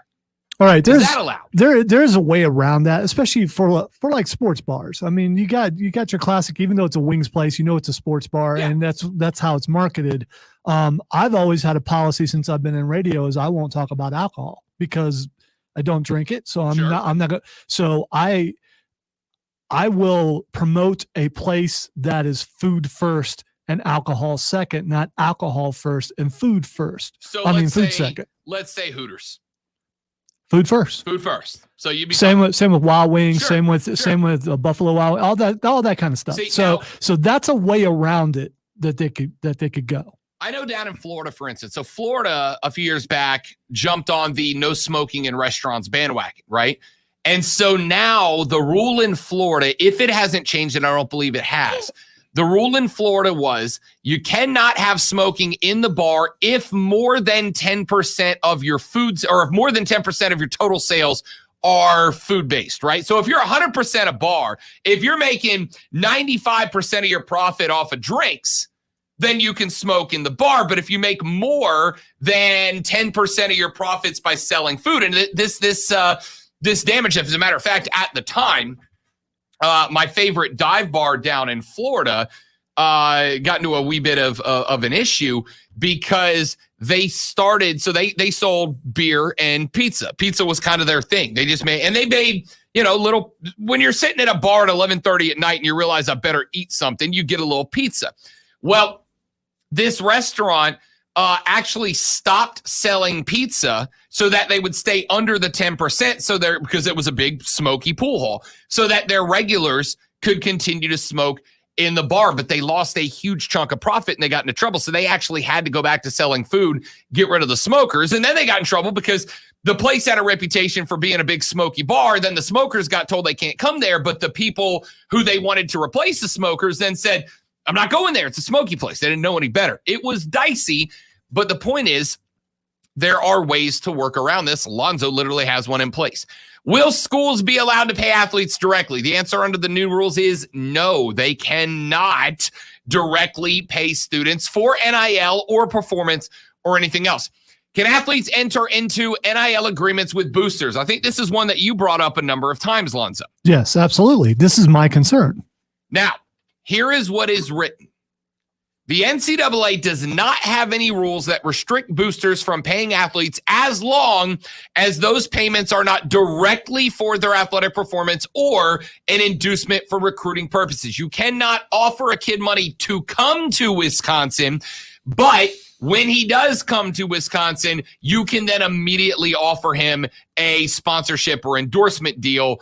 It's one of those gray areas of, well, aren't people just going to tell the kid, hey, I'm not going to give you $5,000 a season to come to Wisconsin, but if you do come to Wisconsin, I'll let you endorse my product. All right. So one thing I did, well, you just said product, but in what you read, I didn't hear product mentioned. unless you just didn't hear that. So it made it sound like a booster could straight up pay a player. The NCAA does not have any rules that restrict boosters from paying athletes as long as those payments are not directly for their athletic performances. And you still can't just give them money. No. You notice product is not mentioned. That says a booster can pay a player. That's exactly what that says. But this is put together by an ESPN analyst. This isn't the actual document. This isn't the actual rule. So you're saying they could have forgotten a very key word. Right. All of the old protocols. I'm struggling here. Regulations. Hey, I did it. All the old regulations as far as boosters giving money as an incentive for those are still in place. Are they though? Yes. I think when it comes down to it, I guess a booster would have had to have gotten their money by selling a product somewhere, unless they're from old money.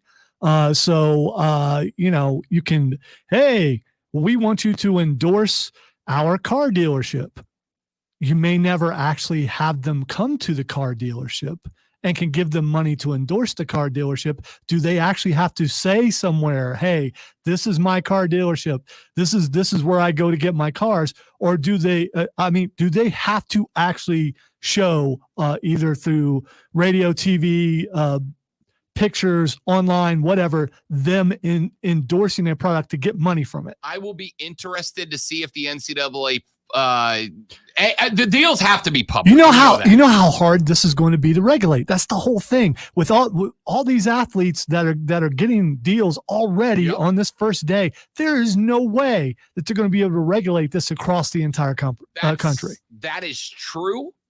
And to me personally, not a reason not to do it. It's hard to regulate is not a reason to not let it happen, right? For instance, and I'll give you an example. It is hard to stop people from driving drunk. All right. We get DUIs that go. You can go to the Department of Corrections website every morning and you'll see 50 more DUIs from the area. It is hard to get people not to drink and drive. Does that mean that we should stop allowing people to go out and watch a game and have a beer? Should I, Rob Brown, not be allowed to go out and have a beer to watch a football game because 50 people last night get hit for DUI? No, we don't prevent people from having their rights because other people screw up and it's hard to regulate it. That, to me, that's a bad way to run the process. There will be people who flaunt the rules and regulations and break them in order to get advantage. You're making it sound like it's a finite amount of athletes and sponsors that will do this, but I think it's going to be it's going to be a pretty high percentage. It feels like infinite number of people who are getting DUIs. I know a guy down in Florida is on his 5th DUI at this point. All right. But that doesn't mean you take away what I benefit from because Jim Bob down in Defuniak can't stop getting DUIs. You have to start. But here is the argument. I would argue, Lonzo. Is Defuniak actually a place? Yes, I'm guessing there probably is. Defuniak Springs is a place. Yeah, because ain't nobody know where that is but you. If you need to know, it is in Walton County and is one of the meth centers of the Florida Panhandle. You know that. Just saying. You know that just because you were a former reporter, not because you were there for any other reason. A customer. There we go.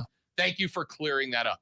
I think one thing that the NCAA is going to have to do, if somebody gets caught violating these NAL laws, you bring down the hammer, right? I made the same argument about DUIs. I think the hammer needs to come down. First time you lose your license for a year, second time you lose your license for good. Sorry, Jack, you can't drive anymore, right? I think the NCAA needs to take that approach. Are there restrictions on how athletes can make money? Yes. State laws and policies crafted by individual schools will create an inconsistent variety of restrictions for athletes depending on where they attend school. In some places, athletes can't endorse alcohol, tobacco, or gambling products. Others have restrictions on whether athletes are allowed to use school logos and other copyright material in paid opportunities. Look, there is one place, Lonzo, that I do think it is going to have an issue. And that is going to be the variance to these protocols from state to state, right? Some places you're going to be allowed to get away, with more. So let's say the state of Texas says, hey, we're all gun-toting folks down here. And if an athlete gets an endorsement from a firearms dealer, from an armory, to pimp Glock 9mm self-defense firearms. That's cool with us.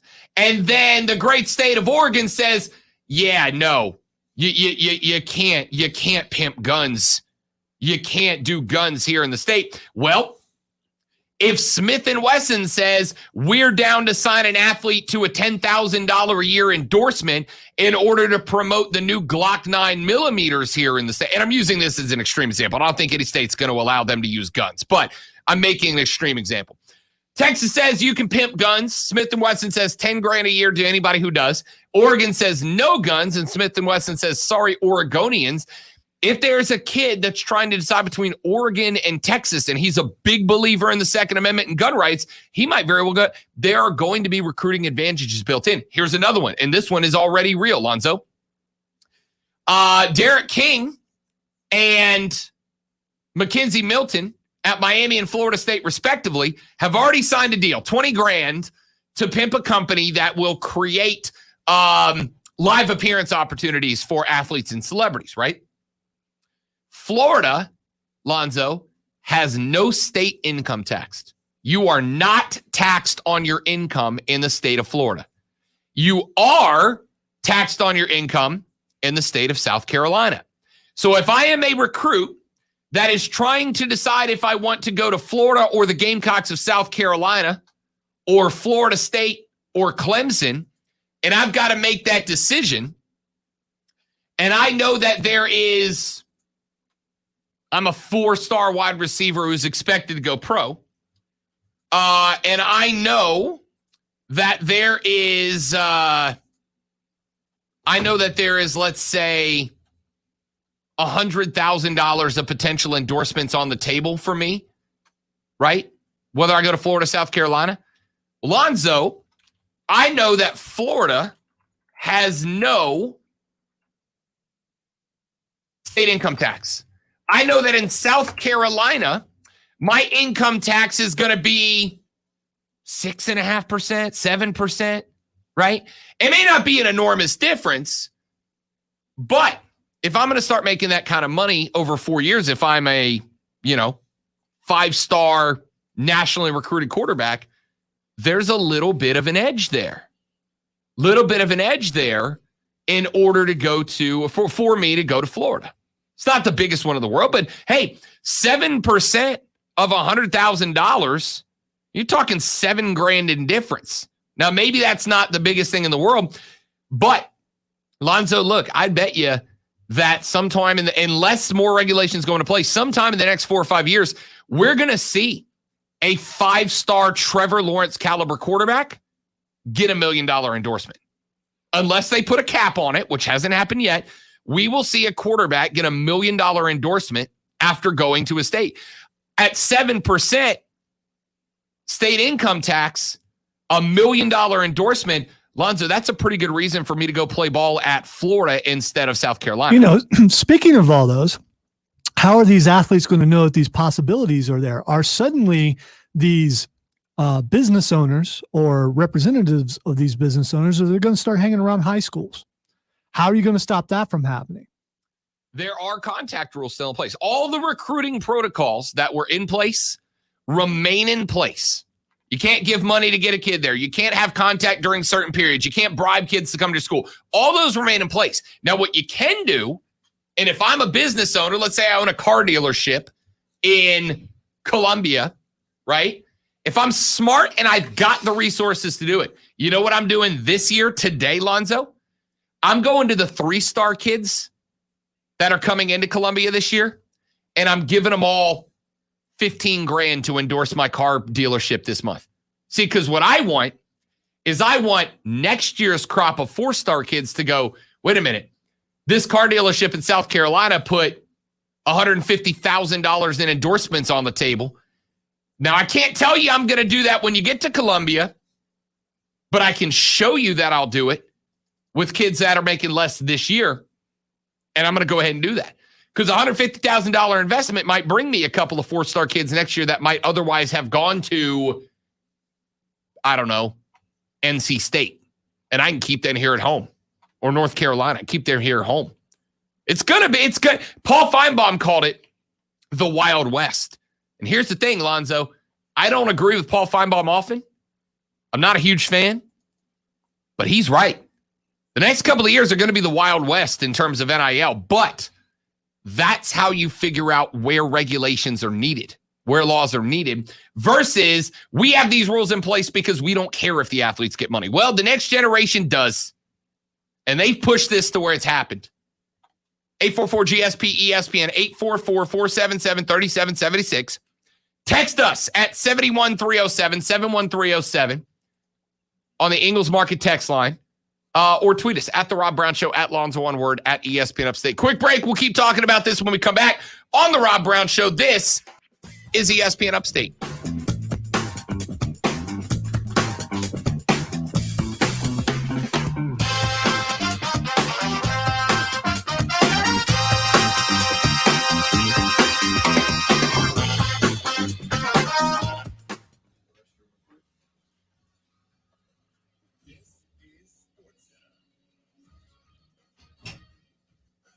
Christine Lisi. Yankees owner Hal Steinbrenner spoke with reporters this day after an 11-8 loss in which the team scored 7 in the first and wasted a 4-run ninth-inning lead. Steinbrenner vowing to keep manager Aaron Boone and Brian Cashman in the core of the team, said he won't make a knee-jerk reaction in the middle of a year when he doesn't think there's a problem. The Bucks continue to list star Giannis Antetokounmpo as doubtful for Game 5 of the NBA East Finals tonight with that injured knee. Sources tell ESPN's Malika Andrews it's unlikely he plays against the Hawks because of swelling in the knee. Injured Atlanta guard Trae Young is questionable. Coverage 8 Eastern, ESPN Radio. Brought to you by Credit Karma Money. Make a purchase with your Credit Karma Money debit card now through July 23rd and be automatically entered to win $1 million. Go to creditkarma.com/winmoney to sign up for free. That's creditkarma.com/winmoney.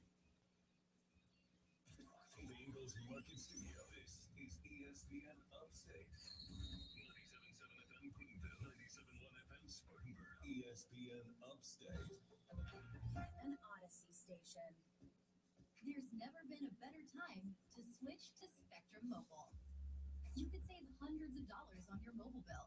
Plus, there are no added taxes, hidden fees, and no contracts. Try the Spectrum Mobile Savings Calculator today, and in 3 easy steps, you'll see how much you could save by switching. Visit spectrummobile.com/save. Spectrum Internet required. Savings may vary. Restrictions apply. Visit spectrummobile.com/save for details. Indeed has this hiring tool called Instant Match, and it really lives up to its name. Just post a sponsored job, and Indeed instantly searches millions of resumes in their database to immediately deliver the candidate that fits your job description. Visit Indeed.com/credit. Have you wanted to speak a new language but thought it would be too difficult or take too much time? Then try Babbel.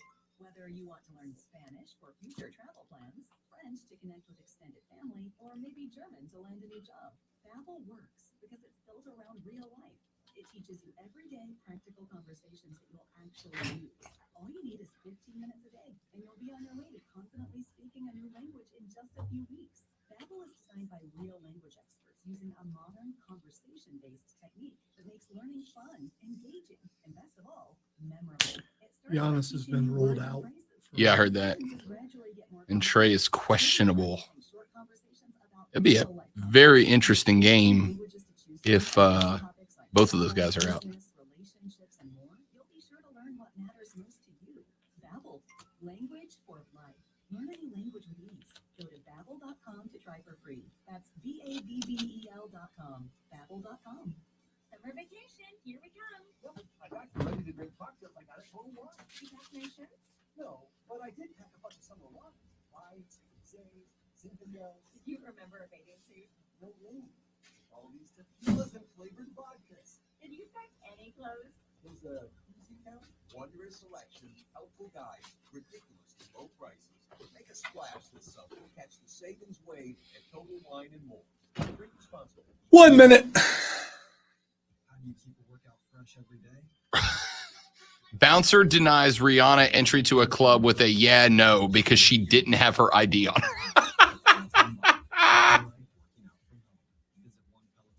That bouncer's getting fired tomorrow. Probably depends on where it is. I mean, some places would be like, hey, man, thanks for doing your job. I mean, unless you are already full of celebrities, having Rihanna show up at your club is a... Would Rihanna go to a club that wasn't full of celebrities? Don't know. Or whoever Rihanna was with, maybe they told the bouncer, hey, don't let her back in. Maybe she was starting trouble. Did she punch the bouncer or anything? Or did No, she just go she away? just never let her in.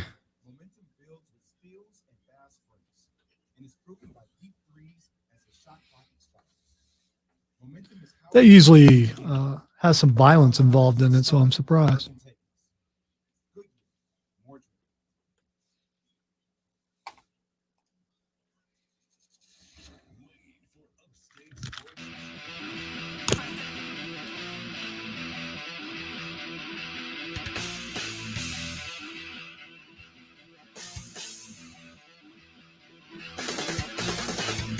The Rob Brown Show rolls on. This is ESPN Upstate. I am Rob Lonzo at the helm, 844-GSP ESPN. So here's what we know so far. Hannah and Haley Cavender have made themselves famous. They are basketball players for Fresno State. They have millions of followers across their social media platform. They are twins. They have a lot of social media influence. Welp, they flew to New York City yesterday to sign the first major endorsement deal of college athletes. They are now spokeswomen for Boost Mobile with plans to promote the wireless telecommunications company in a variety of ways in the upcoming year. But they are not the only ones who signed a deal yesterday. Florida State quarterback Mackenzie Milton and Miami's quarterback Derek King both signed on as co-founders of Dreamfield Co., a business that will help athletes pursue speaking events, public appearances, and other opportunities on a tech-based platform. Iowa basketball player Jordan Bohannon will celebrate his newfound independence with a paid appearance at Iowa City Fireworks Shops this weekend. Bohannon was the leader of the #NotNCAA property group that pushed for players' rights during this year's March Madness tournament and was a huge catalyst in this. He will also partner with a local cryptotherapy company, monetize his podcast, and start selling personal merchandise through an online storefront. Nebraska volleyball player Lexi Sun is now selling branded sweatshirts through the volleyball apparel company Wren. She's one of many athletes launching their own apparel company, including Kentucky basketball player Dante Allen, whose sweatshirts are already up on the merch store. Texas football players DeMarvion Overshown, Josh Thompson, and Miami's Derek King are all selling apparel now. 5 members of the Jackson State football team, Aubrey Miller, CJ Holmes, Tony Gray, Antoine Owens, and Warren Newman III, signed a deal with 3 Kings grooming products. Owens was in the NYC yesterday and signed that contract at midnight last night. Unilever. Unilever, of course, owns many companies, some that you know and love. I believe, for instance, Head & Shoulders shampoo is owned by Unilever. They said they plan to spend $5 million, $1 million a year over the next 5 years in partnerships with college athletes to promote their deodorant brand, Degree.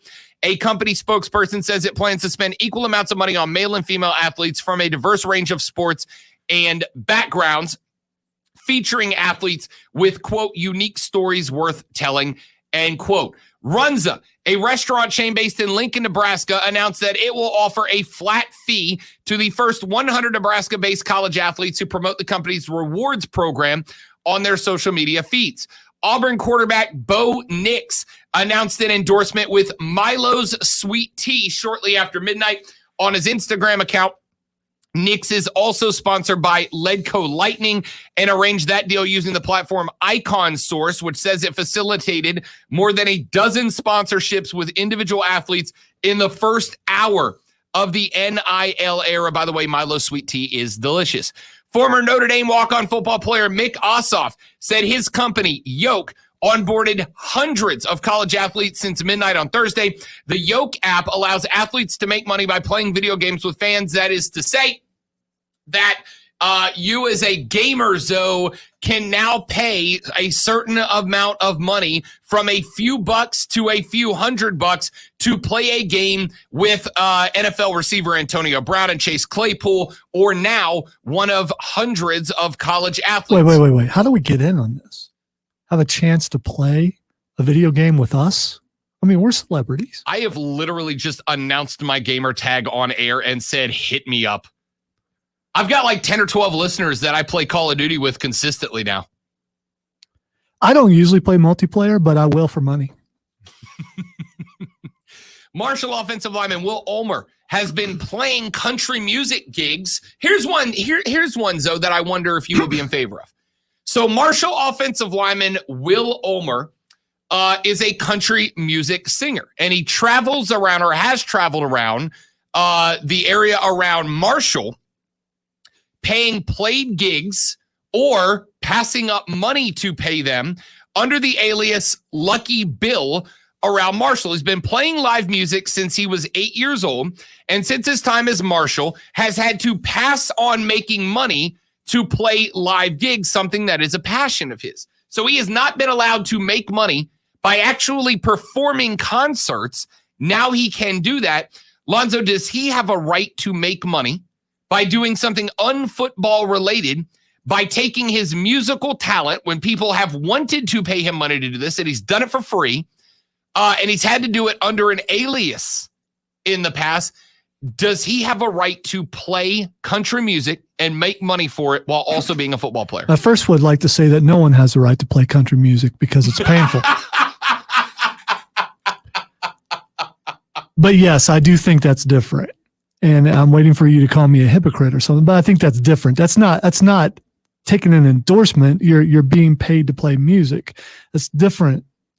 It just is. Okay, I won't say because you are the product, right? Which is the whole point of the entire thing. Thank you. But you're getting paid for your music, not for to go out and say, hey, I like Bob's Cars, even though you've never even been to Bob's Cars. You just want Bob's money.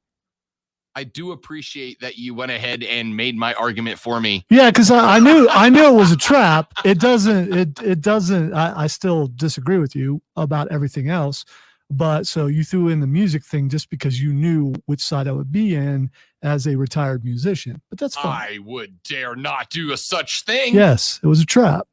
It wasn't a trap. I just want to make sure we're consistent about when and where guys and gals are allowed to make cruel and money. insensitive trap But put a good forth by someone who knows I'm having a bad day. But I'm getting even. So, By the way, I never forced you to wear that jersey. That was you. Sucked. That sucked so bad. So there are some of the things that are online. Now, Keegan checked in on the stream at facebook.com/ESPN Upstate, twitter.com/ESPN Upstate, or search The Rob Brown Show on YouTube. He said, bigger market teams aren't the only place to get endorsements. What about the golden mullet of Coastal Carolina? You don't think Head & Shoulders could benefit from that guy? You just have to be brandable, end quote. And he's spot on. I will tell you this. We make jokes about branding and be your own brand and all that. Those of you who don't get it, you're about to get a lesson in branding, all right? You don't have to like it, but branding is the future, and you're about to get a lesson in it, ladies and gentlemen, because you will see college athletes selling not just their services, but their brands. Keegan is right. Joe says, new rule, Rob has to give us $1 for every time we res him on Warzone. I can't just sign paychecks over to you, Joe. I can't just sign paychecks over.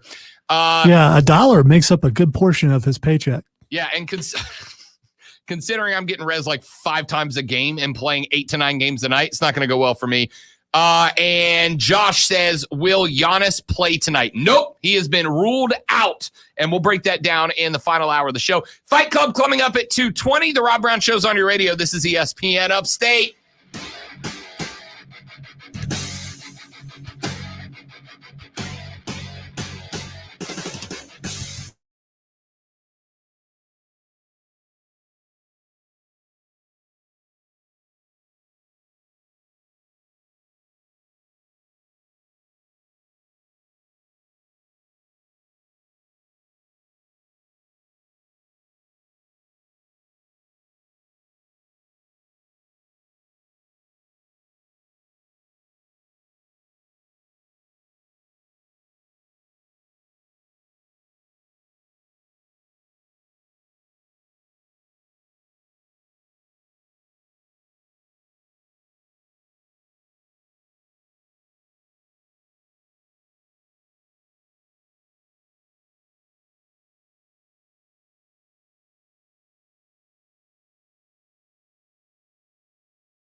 official team doctors for the Clemson Tigers and U of SC Gamecocks. Prisma Health Orthopedics can give you and your family the same care we provide top athletes. If hip and knee pain is making your daily life difficult, seek the best care. Find out if joint pain is affecting your quality of life by taking a free health assessment. Don't let hip or knee pain hold you back. Learn more at prismahealth.org/ortho. Spring is in the air, and the Upstate Golf Card is now on sale. For just $99, get rounds of golf at 9 premier Upstate courses like Linksel Tryon, The Rock, Pebble Creek, and more. Get yours today at upstategolfcard.com. That's upstategolfcard.com. Microban 24 protects against Staphylococcus aureus and Enterobacter aerogenes bacteria, but does not provide 24-hour protection against viruses. Every time you touch a surface, you leave behind bacteria. Use Microban 24 sanitizing spray to keep surfaces sanitized all day. Spray on hard surfaces to kill 99.9% of bacteria and viruses initially, including the virus that causes COVID-19. Microban 24 keeps killing bacteria for 24 hours, touch after touch. When used as directed, Microban 24, touch after touch, it doesn't give up. Over the past year, I've helped thousands turn their lives around. And today, I'm going to tell you the one simple trick. Not looking forward to the drive this afternoon, though. 7.5 hours. Huzzah. And I am not looking forward to work until after 7 o'clock. But, you know, one of those things is voluntary. Although you commit to doing something, so I guess they're both mandatory, I suppose. What a polite way to tell me to suck it up, Buttercup. I think you've already mentioned that you have the possibility of splitting driving time with someone. So, I mean, you know. I do, but I don't know. I don't know if it's better to drive than be a passenger. Yes. I get it. Is that sexist? That's not sexist, is it? No, it's not. I don't care who's driving. I'd rather be the one driving. Momentum builds with skills and fast breaks, and is proven by deep threes as the shot clock expires. Momentum is how we change the game. Now it's time to discover where it can take us. Obviously, we're coming back with keyword. Okay. Eventually.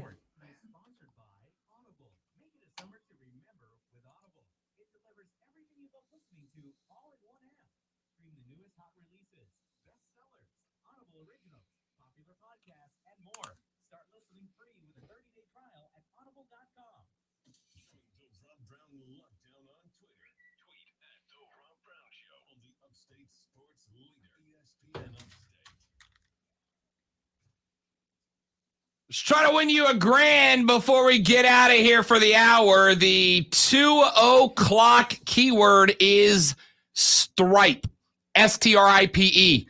Every time I hit a drive, I stripe it. STRIPE, STRIPE. Text that word to 72881. 72881 for your chance to win $1,000 in the $1,000 cash dash on ESPN Upstate. Coming up in the next hour, some epic level trolling from Brooks Koepka to Bryson DeChambeau. We'll wrap up some more thoughts on the NIL laws. And in the second segment, time to talk Fight Club with Lonzo's Fight Club. That's all in the next hour of the Rob Brown Show on ESPN Upstate.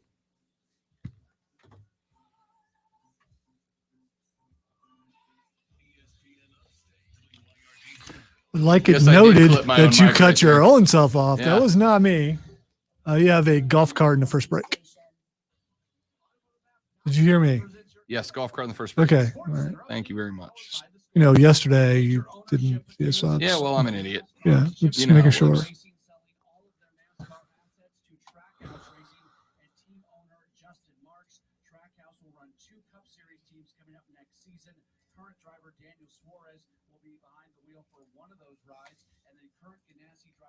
Busch and Ross Chastain are the leading candidates for the other car. So Ganassi Racing getting out of NASCAR, but still involved in racing. They have an IndyCar team and some other lower circuit teams as well. The NASCAR weekend at Road America, the Xfinity Series running on Saturday, the Cup Series running on Sunday. Download the Score app today. Lightning fast sports alerts so you never miss a thing. It's why the Score app is one of North America's most popular sports apps. With your ESPN Upstate Sports Score. I'm Matt Pauley. Have you heard the Rob Brown Show? Tony Atlas here on the Rob Brown Show. Over the past couple of years, Tony, we have seen a real step up in the number of African-American wrestlers. You, of course, one of the first African-American wrestlers to hold the WWE Tag Team Championship event. What has it meant to you to see an elevation of black wrestlers at that level of professional wrestling and knowing that you are a part of that back? How shocked you as an exterior? It means absolutely zero to me because in wrestling, there ain't no black, ain't no white in wrestling. I was live with Tommy Rich one time, and I was wrestling all these people in this little redneck town. This little redneck town. God, I love that clip so much. This clip's going to win us the trophy, man. Word.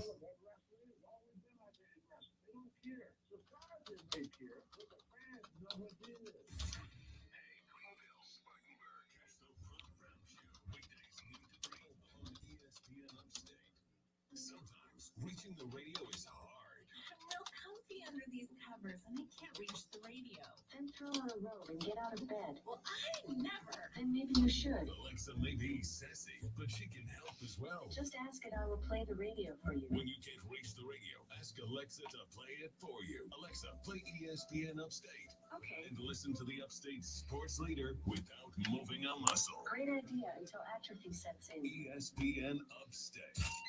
Warning. Hey, check this out. For an official Rob Brown lockdown. Represents me to win. Yeah.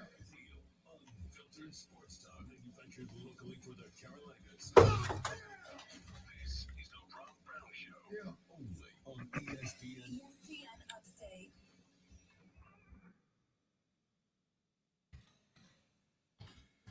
Earlier in the day, as we get set up for day number one at the Rocket Mortgage Classic, it was reported by Michael Collins that Bryson DeChambeau and his caddy Tim Tucker are, and Lonzo, I'm quoting this story directly, and I quote, taking a break, quote, end quote.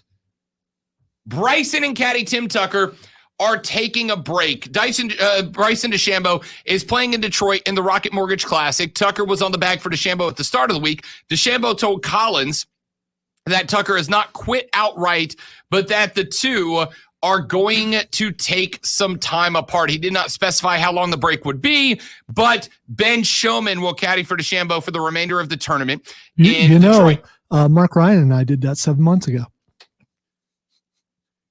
I'm glad to be your caddy now, Lonzo. I am. Tucker and DeChambeau have had this situation happen before when Tucker quit in 2017, though the two reunited in 2018. Now, I don't care about that story, Lonzo, until it circles back to the best rivalry we have going right now, Bryson v. Koepka. Just minutes ago, Brooks Koepka tweeted out, and I quote, "Couldn't do it without my guy Rick, best friend and greatest caddy to do it. Hashtag 100. It's at Ricky Elliott Appreciation Day with a picture of him and his longtime caddy, who he is not taking a break from, on Twitter. I'll tell you what, Zoe, I don't care anymore if this rivalry is fabricated in order to get online clicks and make money. That is game, set, match levels of trolling right there. The force is strong with this one. Oh, yeah. Oh, yeah. That is big time. That is like expert troll level, dude. Expert troll level. I could not come up with something that brilliant of a troll if you paid me money to do it. Well done, Brooks Koepka. Well freaking done. All right. A couple more things I wanted to get to this evening. So Josh Donaldson is a guy that we talked a little bit about yesterday. Josh Donaldson got into a you-know-whating contest with Lucas Giolito. Giolito is a pitcher for the White Sox, and Josh Donaldson is a slugger for the Twins. Well, Donaldson took Giolito 2 nights ago, and when crossing the plate, Donaldson said, "Hey, it's not sticky anymore, is it?" to Giolito. Giolito got hot. He said it was classless. He wanted a piece of Donaldson, yada, yada. Well, Josh Donaldson in clip 2, Alonzo, got onto the mic yesterday after being asked about the comments from Giolito and the criticism from Ozzie Guillen. And Josh Donaldson said, forget that high school level rivalry. Let's take it to UFC levels. Obviously, he showed offense to what I said, which I think kind of speaks more about the looming question that's going on anyhow, which is more about, was he using sticky stuff before this all happened in the first place? If he wasn't, then he probably wouldn't have cared about that comment, right? And so when you look at it, you say, all right, let's go look at his numbers. What do the numbers say, right? And what do we know about the sticky substance? What does it do? What does it help with? It helps with RPMs. It helps with spin rate. Well, guess what? Mr. Giolito, your fastball spin rate's down 200. Your curveball spin rate's down 400 or 500. Your slider's down 200. So, look, if we're going to talk about class, what side are you going to choose? Are you going to take the side of someone who's playing the game fair? Or are you going to take the side of somebody that was probably cheating before this happened? I wasn't going to go on air. I already knew all those numbers before all this. I could have came out to the media and said this and spoke on it before. I chose not to, right? I say that to my dugout because we all talk about it before the game. Trust me, it's a hot topic among all of baseball. The last thing that I had he said, I wish he'd say it to my face, right? Well, I did say it to his face. We had a talk last night. And let's just be quite frank with this. He didn't have much to say. I didn't think it was that big of an issue. Obviously, he did. He was walking to the parking lot, and I saw him, and I went and made sure he heard what I had to say to his face, because that's what he wanted. That's what he wanted. He said that he thought it was annoying. I said, so what? I'm on the opposing team. What do you care about me? I said, I'm in your face. I'm telling you what I think. What do you got to say about that? And he didn't have any response. First off, I think he calls me a pest, which is fine. Like, I kind of almost consider that a compliment. Like, you're not really supposed to like me being on the opposing team. So I'm fine with that. A couple of things I have a problem with, he calls me classless. To where I didn't think that I was showing him up during the game. I was talking to my bench. I didn't pimp a home run. I wasn't talking to him. I got Ozzie Guillen talking on the air saying that I'd let one go and hit him in the ribs. Ozzie Guillen, you were under a career 700 OPS hitter, man. Like, you were a 3-time All-Star and you had under a 700 OPS. My worst season in the big leagues is 150 points higher than that. Dude, that is so good. It's the beef segment here. Bryson and Brooks, and now Josh Donaldson versus the entire Chicago White Sox lineup. He went after Ozzie. He went after Lucas. He pulled up.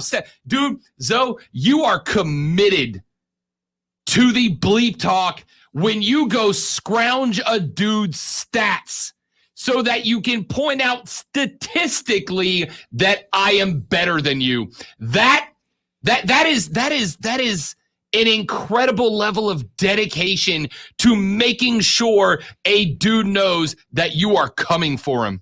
I got to tell you, I'm completely annoyed by his voice and by everything that he did, which is kudos to him. But it's just another haughty intellectual doing what you know what? I do not believe entirely everything that he's saying because, and I haven't seen the guy, but he seems like someone who might be slight of build. And so I don't know what he looks like. Do you really believe he confronted him in the parking lot? Yeah, to some degree. That's him. He ain't the biggest dude in the world, but he ain't a small. I wouldn't approach him in a parking lot. Okay. I'll put it that way. He's a master, man. He's a master. All right. So I'm not going the opposite of you. I'm just saying his voice is annoying. And just so you know, if I was on the opposite team, anytime he spoke would annoy me because of just what his voice sounds like. This dude has a history, Zoe, of not being afraid to get in faces. In fact, he was playing for, oh God, was it the Braves a couple of years ago? He was playing a couple of years back. I want to say he was playing for the Braves. And yeah, he was playing for the Braves at the time, playing third base.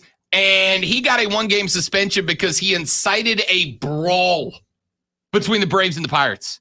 The dude is not afraid. See, that's the thing. He probably just walked up and just said a sentence and it made everybody want to fight. Oh, I'm sure.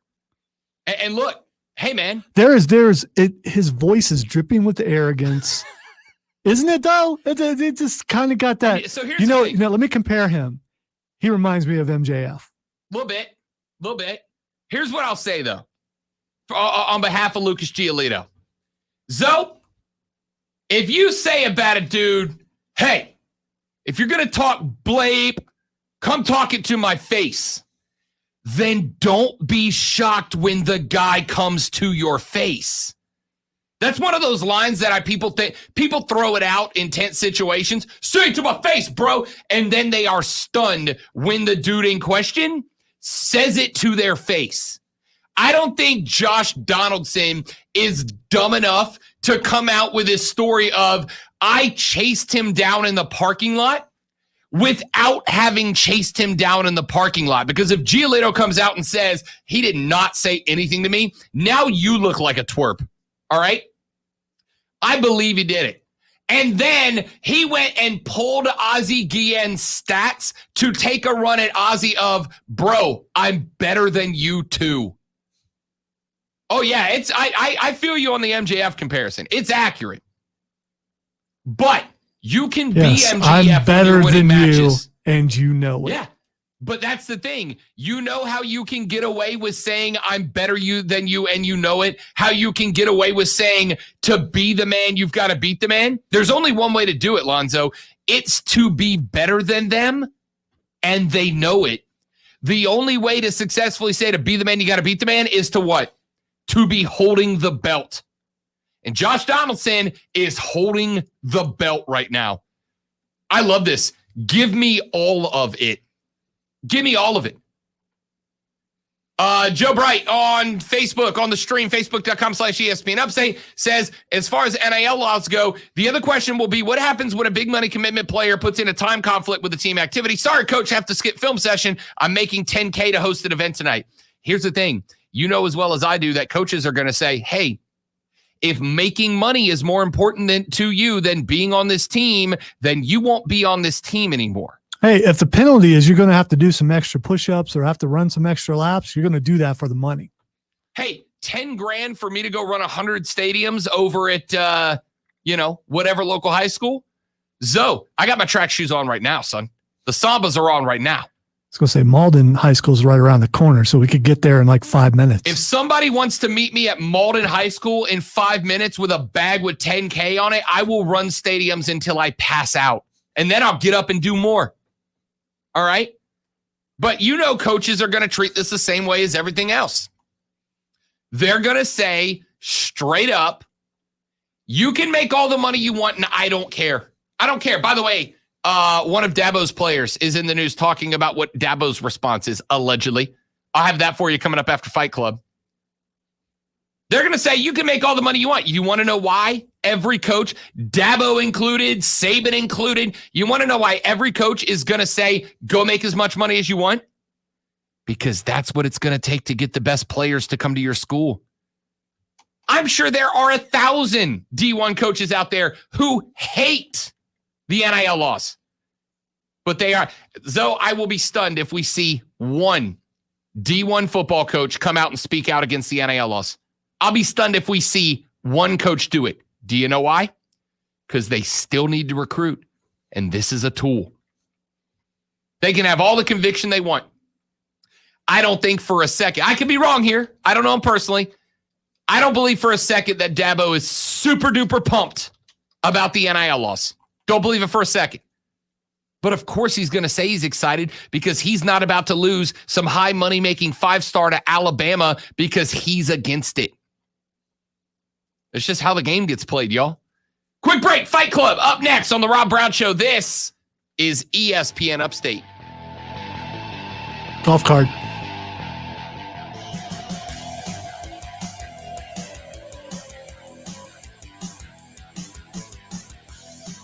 $2021 Upstate Golf Card is available for you right now. $99 is going to get you a round of golf at not 1, not 2, not 3, not 4, not 5, not 6, not 7, not 8, but 9 different golf courses.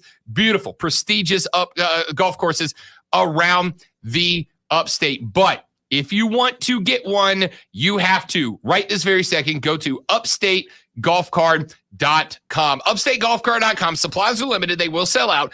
Go to upstategolfcard.com right now. You're going to get 9 rounds of golf. Buy one for you. Buy one for a buddy. Take them out to play. They're going to love you for it.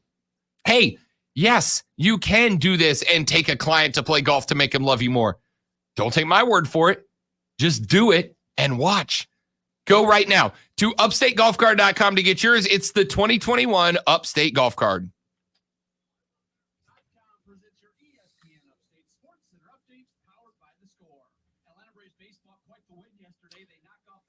We start our DND campaign on June 11th with Andre Ravage. July 11th. July 11th, sorry. With Andre Ravage, the Warrior. It's funny because Cameron may be commissioning one of his buddies' dads to make him a D&D table. And it's like, dude, we could do that. Yeah. And so we started watching videos last night. I don't think he's going to end up doing it, but I think for him, it's like, well, I'll just pay someone to do it. It's like, no, let's do this. And I'm glad you brought that up because I was going to mention this to you because I forget where that place is in it's in Malden, the woodworkers place that you were. Yeah. The guild. Yeah. Which also you get to say you've joined a guild. Right. So, and I think you said something about they'll let you use their tools and stuff. Yeah, if you remember, you can. Yeah, and their shop it has everything. Because I'm pretty sure that my uncle, I think I told you before, donated some of his stuff to that guild when he died. Yeah. Because he used to do all that stuff in his shop. And I think we can make one. We watched this guy who put together a table and also made it where he could put a TV in the middle to do his D&D maps on the TV through the laptop. Yeah. And then he made planks to go over top the TV because he sunk it down so he could play other games on top of it.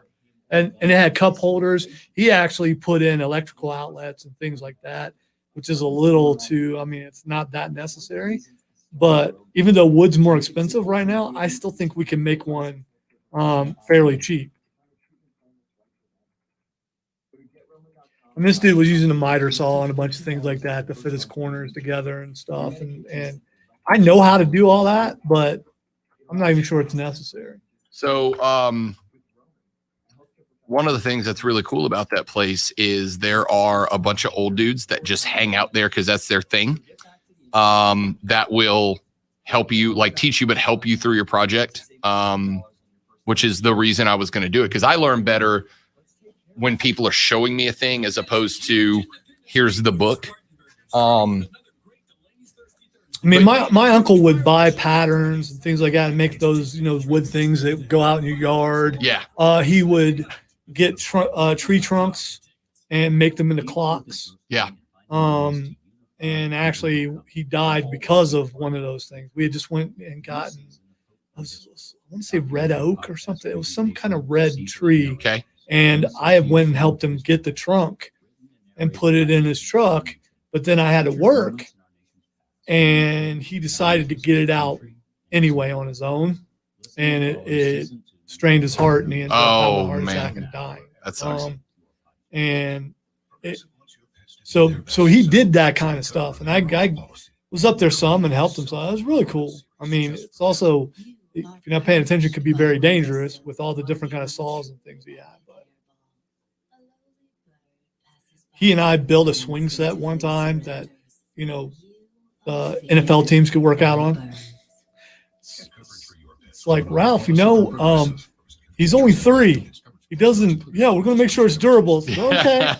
Using these big old huge beams in between trees. And it's like, if that falls on someone, it's going to die. We also build a clubhouse next to it too that someone can live in. So I've got some experience with it. I just haven't done it in a while.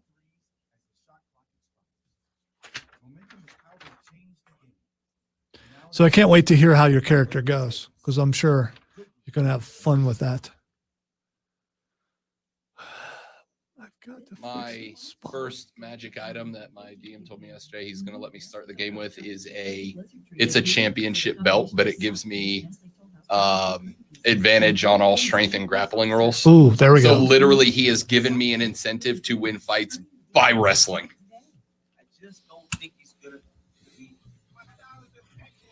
This is impregnable, and I'm just ferocious. I want your heart. I want to eat your children. I'd like to take this chance to apologize to absolutely nobody. The double champ does what the he wants. I'm a bad man. Well, welcome into the Fight Club, where we talk all things squared, circle, octagon, whatever you want to call it. We talk about it. Baseball diamond, golf course. Yeah, wherever a fight is happening, your backyard, downtown at about 9 o'clock on a Saturday night. We're talking about that here in the Fight Club. I was going to say we're better than you and you know it, but every radio show except for one can say that until that night in August. Is that the walk-off catchphrase if we take that big trophy home? Do we get to stand as we walk off the stage, do we drop "We are the Rob Brown Show. We're better than you. And you know it," and then just leave? There is a mic up there. I'm guessing Unless that it's open bar, in which case I'm not going anywhere. Well, I believe it has been in the past. But I believe if we did that, it might be frowned upon by some of the people who are there in management. One of the managers probably would think that's pretty funny. But For the record, most of the people I've met frown upon most of my decisions. So it's nothing new for me. Okay, well, I'm a golden boy, so I'm not used to that sort of thing. All right, so let us talk about the first thing is something that was trending was trending yesterday that we were going to talk about in trending Twitter trending topics, but we didn't have time. So I'm glad because it fits perfect right here. The WWE, did you look it up? No. Okay, the WWE has put out yesterday its top 5. Oh, that's right. Top 5 tag teams of all time. And this is arguable. So get ready. I knew that when you told me yesterday. Not just you, but the listeners. This is arguable because we didn't plan anything else for the rest of the show. Well, I went with this first because of that. So do you want to? Let's go with the top 5, and then we will dispute them and why there are this is teams that are left top out. 5? Yes. Okay. WWE's top 5. Okay. At number 5, the Dudleys. At number 4, Edge and Christian. At number 3, the Hart Foundation. At number 2, the Hardy Boys. At number 1, who do you think's number 1? Give me a hint. Modern or old school? Modern. Modern tag team. Still active? Yeah. The fact that you haven't come up with this already means you're not going to be happy with who they name as their number 1. I have no idea. All right. So I can't think of a current tag team that I would say is a definite top 5 all time. So the WWE has named their top tag team of all time the New Day. Nope. And you know I love me some New Day. Power and positivity, baby. Love me some New Day. I got New Day Pops in the office. I got New Day Bootios in the office. But you agree they're not the number one tag team of all time. Of all time, Lonzo. I don't. Road Warriors, Rock and Roll Express, Brothers of Destruction. Listen, I don't disagree with it. No, I don't. And they're You think they're the greatest tag team of all time? in the WWE. Yes, I do. Yes, I do. And you can walk out if you want. So I knew this would be disputed. But here's the thing. And you know what? I've been watching wrestling since before you were born. That's actually a true statement. I know it is. It is a heard true me statement. laugh, but not argue. Yeah, it is a true statement. And I had the honor of interviewing Road Warrior Animal on this station a year before he passed away. So I mean, it's not. And I've also interviewed Xavier Woods. So I've been able to talk to some of these guys, and I've been able to see them. I saw the Road Warriors when I was a teenager at the Ohio State Fairgrounds. And it was an amazing thing because I saw this guy named the Warlord hit Road Warrior Animal with a chair, and a piece of chair flew for like 30 feet. I'd never seen it. He hit him so hard. So I've seen a lot of these things. I used to watch with my grandpa all the time.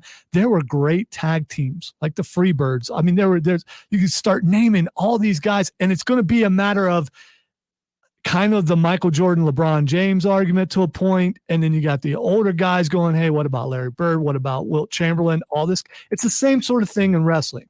It is. Now you can look at who had the most tag team title reigns. That doesn't really matter. It really comes down to who is, I would argue at the height of the New Day, which we don't know if they're on the other side or not, that they are one of the, if not the most popular tag team of all time. As far as audiences. We didn't say popular tag team. Right. But still, popularity and best, they go hand in hand. Popularity is a part of being best, but I would also argue that in their prime, the Road Warriors were infinitely more. The Road Warriors were every bit as popular as the New Day. The best tag team match I've ever seen was, I believe it was in Hell in the Cell, but it was definitely in a cage. It was New Day versus the Usos. Oh, I saw them in person in a house show, and it was insane. One of my favorite moments of the past 10 years of wrestling was when Xavier and Big E had to run a tag team gauntlet, and if they won, Kofi got a chance at the belt, but if they lost any of the 5, they were out, and the Usos came out and forfeited to them, remember? It gave me goosebumps at that moment. They said, look, everybody knows the Usos and the New Day fought wars. We got too much respect. We forfeit, and it gave them one of the wins they needed. It was an incredible moment. I would argue, listen, I love the New Day. Love the New Day. I absolutely do. One of the few staples. And that's the other thing. Are we going to allow factions to be called tag teams? Because the New Day is technically now a tag team, but their rise to fortune was as a 3-man stable, a faction. DX is in that same group. That's a faction, not a tag team. Freebirds, like I mentioned earlier, They definitely. were, what, 3 or 4? Yeah, they were like one of the first ones. You could throw in the Horsemen there, maybe. The 4 Horsemen? But they weren't primarily that. Right. These other groups were primarily, like Freebirds, primarily Wrestle tag team. yeah. New Day primarily wrestles tag team. Right. Still do. I would make the argument, although the last couple of weeks has been different. Listen, I love the New Day, but you're not putting them ahead of the Road Warriors. Hell, man, the Rock and Roll Express deserves more love than you are giving them. The Dudleys deserved. If the Dudleys aren't at the top of the list, that's already an issue for me. If Ricky Morton were sitting in this room and I've interviewed Ricky Morton, I would tell him the New Day's better than him. The Outsiders? Just because I think I could get past him, although he's still pretty angry. And he might be listening. The Hart Foundation. If we're putting staples, the Hart Foundation. Hart Foundation's number 3. Okay. All right. I need you to know that once you got to New Day, I just bleached the last 3 minutes. Okay. Let me recap again. Number 5, the Dudleys, which they're should be on the list in the conversation because not only are they a great tag team, they've won belts in everywhere. Company. Yeah. Yep. Edge and Christian should be on the list for sure. Fine with that. The Hart Foundation is number 3. Okay. And the Hardy Boys is number 2. Okay. So right behind the New Day or the Hardy Boys? I don't accept. They're really the only one I have a big problem. And I have a problem with New Day on the list, but is number one. You know what these lists do? These lists are WWE trying to go, hey, the New Day is the best tag team ever. Tune into Monday Night Raw to watch. Like, that's what this is. It's a sales effort. I don't know. Because again, it was trendy, but you put something out so it will trend. That's the whole point. So people talk about your product. I'm going to do it backwards. Because I was going to say, if anybody thinks the New Day should be number one, text us. But I need the text line active. So I'll do the opposite. If you do not believe that New Day is the greatest tag team of all time, text me at 71307. All right, so who should be? Who should be number one in your book? Rock and Roll Express or the them one guys. Those dudes, they used to come to the ring. Okay. All right. It's the right, or I can have an honorary, like they're not number one, but in my mind they are. The Bushwhackers. Give me the Bushwhackers, man. Tell me anybody who had more fun than the Bushwhackers. Oh, I love the Bushwhackers. If you're going for fun and positivity, the Bushwhackers and the New Day are 1 and 1A. Now, if you ask me who the most fun tag team was, New Day and Bushwhackers are 1 Well, you notice on this list, though, these are actual tag teams. Mm-hmm. I mean, not like other tag team champs where they took this singles wrestler and this one and put them together and they won the championship. Tag team. Yeah, like Kane and Daniel Bryan or a team like that. Team Hell No was so good. Yeah, no, it was great. It was, especially the therapy sessions. Yeah, those were really good. But I just have to agree. I'm going with New Day as number one. I agree, and I guess I'm just a company man. I'm going with what the company says. No, I love the New Day. I do. Whatever Vince says, Alonzo. And I gotta say, I do also have some bias when it comes to if I've interviewed you and it was a great interview and I had a lot of fun. Thanks, man. That ups it for me. Oh, I'm not mad about that. I got to talk to Xavier Woods not only about wrestling, but about video games. As you should. Yeah. Zay, look, it wasn't even my show. I was on another show, and then just took over. There was an interim, so it's like there's a substitute. So absolutely. Yeah, and then afterwards, that well, Diesel was on the interview too, but he wasn't asking anything. No, he so wasn't. He may have been sitting there listening. He was running the board, but yeah, he was. No, I'm not even sure he was listening. I think he might have been sleeping. ESPN text line first text in says Steiner brothers are the best tag team all day. So who's the best? I did not want this to take over the last 30 minutes of the show, but it's gonna. Road Warriors is my vote, and if we're going most popular and fun tag team, then it's the Bushwhackers. What else we got on tap for Fight Club? Or did we just decide that was going to be it? Because that's a good one. Well, we've got more things, but Jimmy has called in to give us a tag team. It. Jimmy, you're on. Go ahead, big dog. Hey, guys. How's it going? Good. So I used to go to the wrestling circuit at the Greenville Memorial Auditorium when it was the NWA, and Dusty Rhodes, the American Dream, and Magnum TA. They were a damn good tag team. Dusty Rhodes, the American Dream, son of a plumber. Oh, what now? I don't know if I put them on the I think what Zoe and I are going is a tag team that came up as a tag team versus two guys who got stuck together later. Because my favorite tag team right now is Randy Orton and Matt Riddle.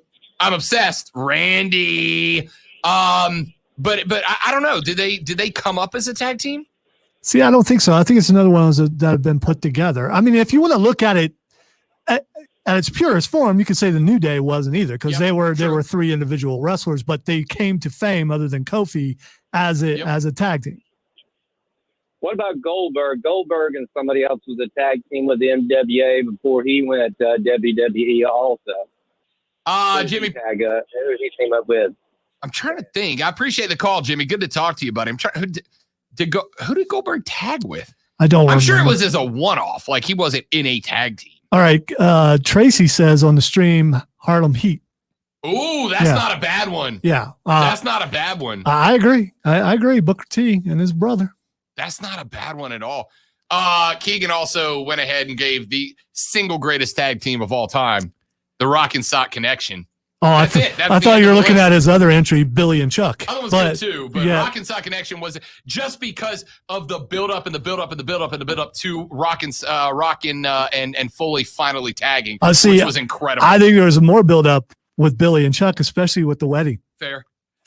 because I had no idea that was Bischoff. No idea until he said 5 seconds or whatever that was, and then he started peeling. It's like, Yep. I got. I didn't know that was him. All right, a couple things other than, and you can still send those in. Which tag team should be number one? Got a Road Warriors vote.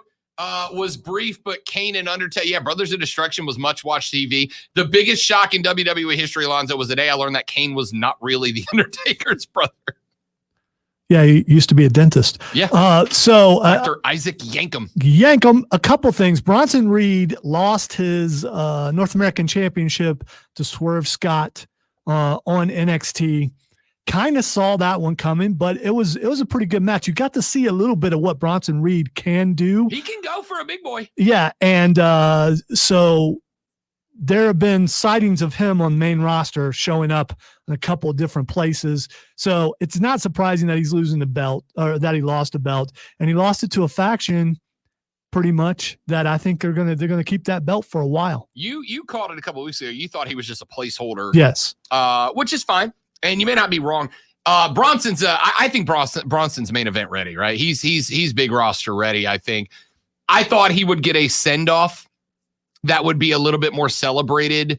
But also, he didn't make it to Finn Balor level. He didn't make it to the big names that have been promoted over the years. So maybe they just save the big pay-per-view send-off matches for the biggest names that move on. All right. Speaking of that, Johnny Wrestling going at Karrion Kross the entire night, on and off. And then the last thing, it looked like Karrion Kross was going to run over him with the car, and Joe saves his life. I think Johnny's getting ready to be champ again, because Karrion Kross is getting ready to move up. They're going to give it to somebody, and this build up with Johnny. So you don't think they're giving it to Johnny? I don't know, man. I will tell. I'll give NXT credit for this. I don't know, because on one hand, like, they got all this new talent coming in too, they do. Since they cleared out a ton of other people. They do. They clearly want Karrion Kross to be the future, and I get it. Are they ready to send him up? And I don't know is the answer. I mean, there's so much volatility.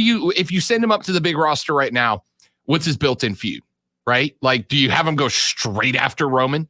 I did what I wanted in NXT. I'm coming for you. I think Roman's a little busy with Edge right now, which was a little shock last week, because the rumor was it was going to be John Cena, and then Edge's music hit, and I was like, okay. Yeah, we still got a handful of weeks before SummerSlam, though. So, well, I love that. There's no one else here for me to beat. Can I just go with Edge going, "Where are you, Roman?" Yeah, Like he's over there. Right there. Yeah, I was doing the same thing. Literally still see him. Dude, just look right over there. Where are you, Roman? There he is. He's 18 feet that direction, Edge. Well, Edge is a little bit older. Maybe the eyesight's going a little bit. All I saw was a blur. There's nothing you could do about that. All right, let's jump to AEW real quick before we finish up. A couple things from last night's broadcast. Jericho on the mic is always good. Yep. And Jungle Boy wins 50, the first AEW wrestler to win 50 matches. I thought that was pretty cool. And then the MJF and Sammy Guevara match, I almost turned it off because it was so bad at the beginning. It was so slow, and you're expecting these guys to really go at it.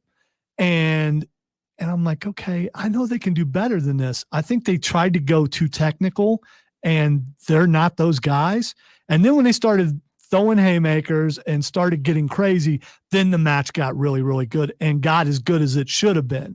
But I thought that beginning of that was really, really slow, especially, you would expect something like that in front of an arena where there was no crowd there, but they had some people there. And if you look at the first 5 to 10 minutes of the match or something like that, and look at the crowd's just like, And then when they start throwing punches and they really start getting into it, and I realize it's humid and all that kind of stuff there, because they're outside in Jacksonville. And it's friggin' hot. Once they got going, it was great. But in the beginning, you look at the crowd, and the crowd was not into it. One of the things I'm intrigued now as we get closer, and AEW has been back in front of live audiences for a few weeks now. WWE, I think, is a couple of weeks away from going out on the road with their tour. Those two companies did take full advantage of having empty arenas, right? Like AEW put wrestlers from the company around the ring to have some backdrop there. But obviously they bought into whatever's happening. That Ricochet clothesline on Morrison when he was sitting on the barrier looked like. And by the way, I'm glad you brought that up. Then AEW had to try to one up them, and did they? Yeah. Do you think that Guevara coming off going into the crowd, that was just stupid? Is what that was. Well, they've been doing that for a while. And what AEW's doing, all the people that are right ringside for AEW, those are all indie wrestlers and AEW wrestlers that aren't big time. See, I'm not even talking about that. I'm talking about, the distance was a little bit further than what Ricochet did, but they landed on the concrete, and that was concrete. Oh, yeah. Yeah, that was just, I'm just saying, from it was stupid. That's what I'm saying. It was flat out stupid. Hey. We're going to one-up you by jumping on the concrete. Hey, you win. Good job. I would just like to say that we all have to kind of admit that wrestling is stupid to enjoy it. That's why it's so Yeah, fun. but there's a level beyond, like the Hardy Boys and Edge and Christian in a ladder match, or Shane McMahon on top of something. There's a level beyond the stupid that is normal wrestling, where someone could actually die, and some have. That you're just like, okay, all right, good for you. Please don't do that again. All right, let's we got to run to a break. If you want to text in, you're welcome to do it.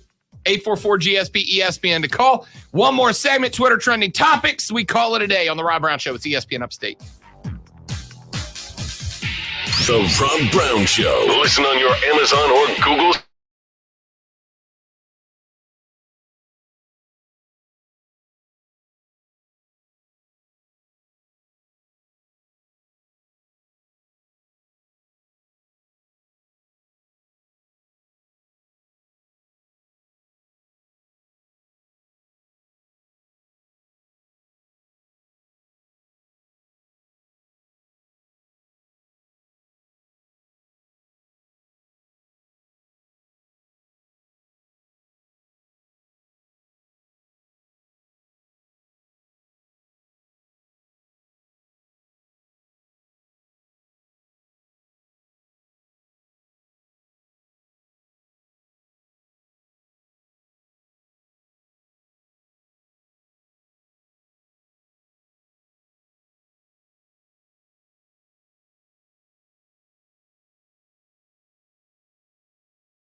Policy, and we created this self-empowerment series just for them. You are perched by the windowsill, working on a truly epic hairball.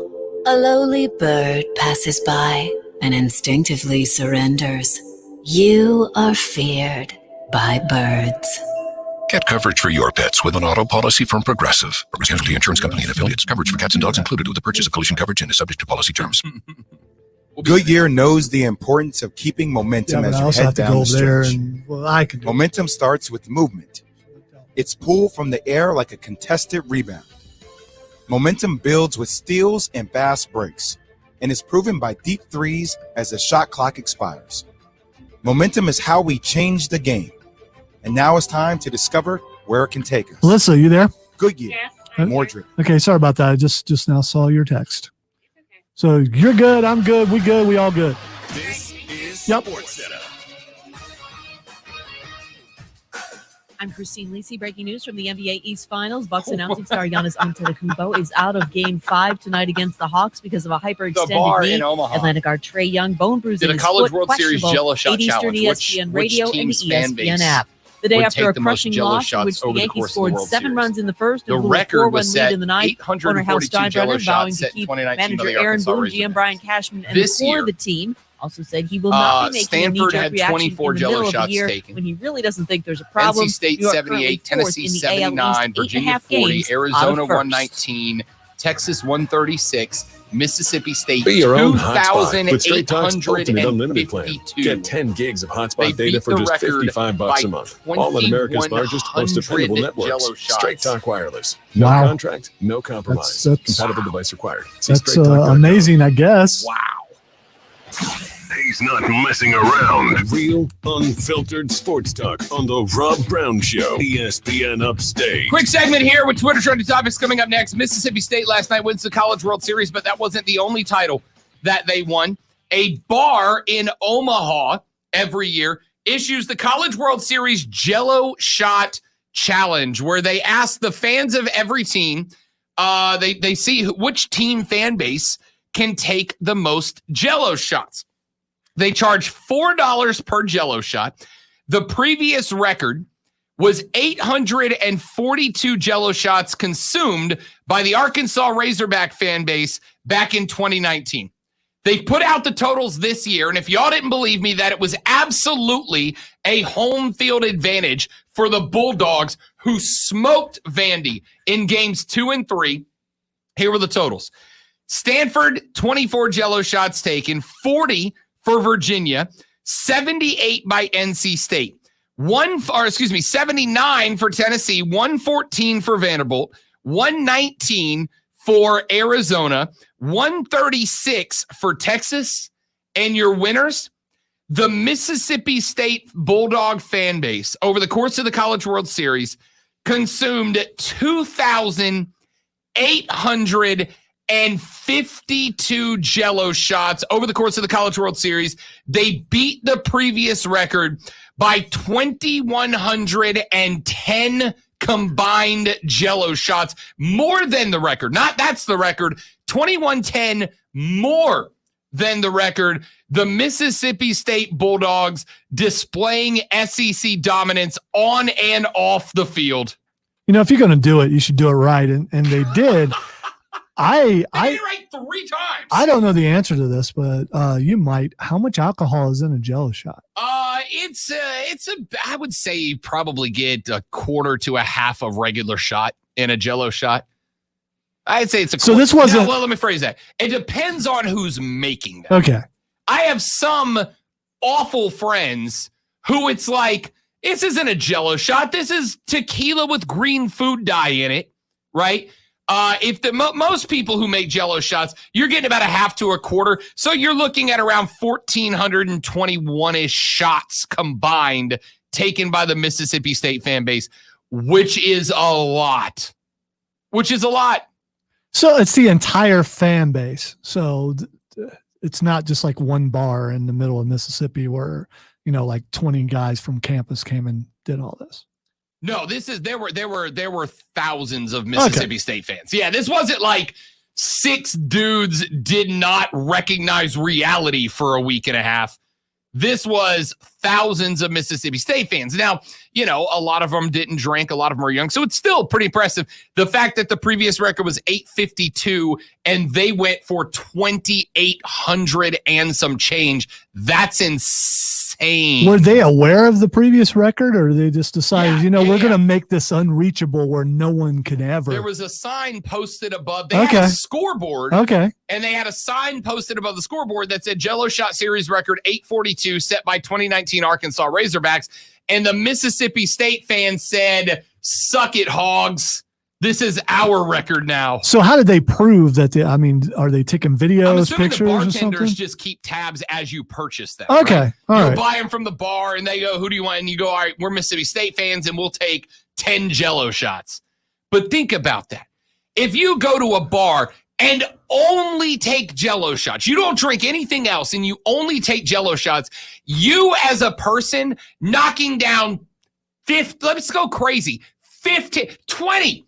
20 Jell-O shots, right? If you knock down 20 Jell-O shots, which would be a ridiculous number of Jell-O shots, if you knock down 20 Jell-O shots, that's 142 people in a week knocking down 10 Jell-O shots. That's an insane number. Diesel could not knock down. Nah, I disagree. Jell-O shots. That's Diesel on Saturday. Nor would I want to. Ladies and gentlemen, the show for men is in the building. Quick break. Twitter trending topics to wrap it up next on the Rob Brown Show. It's ESPN Upstate.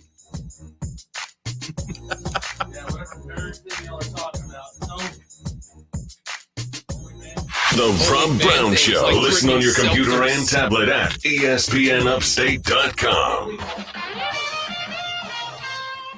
From the 106.3 WORD Weather Center, here's the Upstate's most trusted forecast on ESPN Upstate. Few spotty showers and storms possible late this afternoon. Partial sunshine develops, a high of 90. Tonight, chance for storms, low near 71. Friday, chance for storms, high of 80, and sunshine through the holiday 4th of July weekend ahead.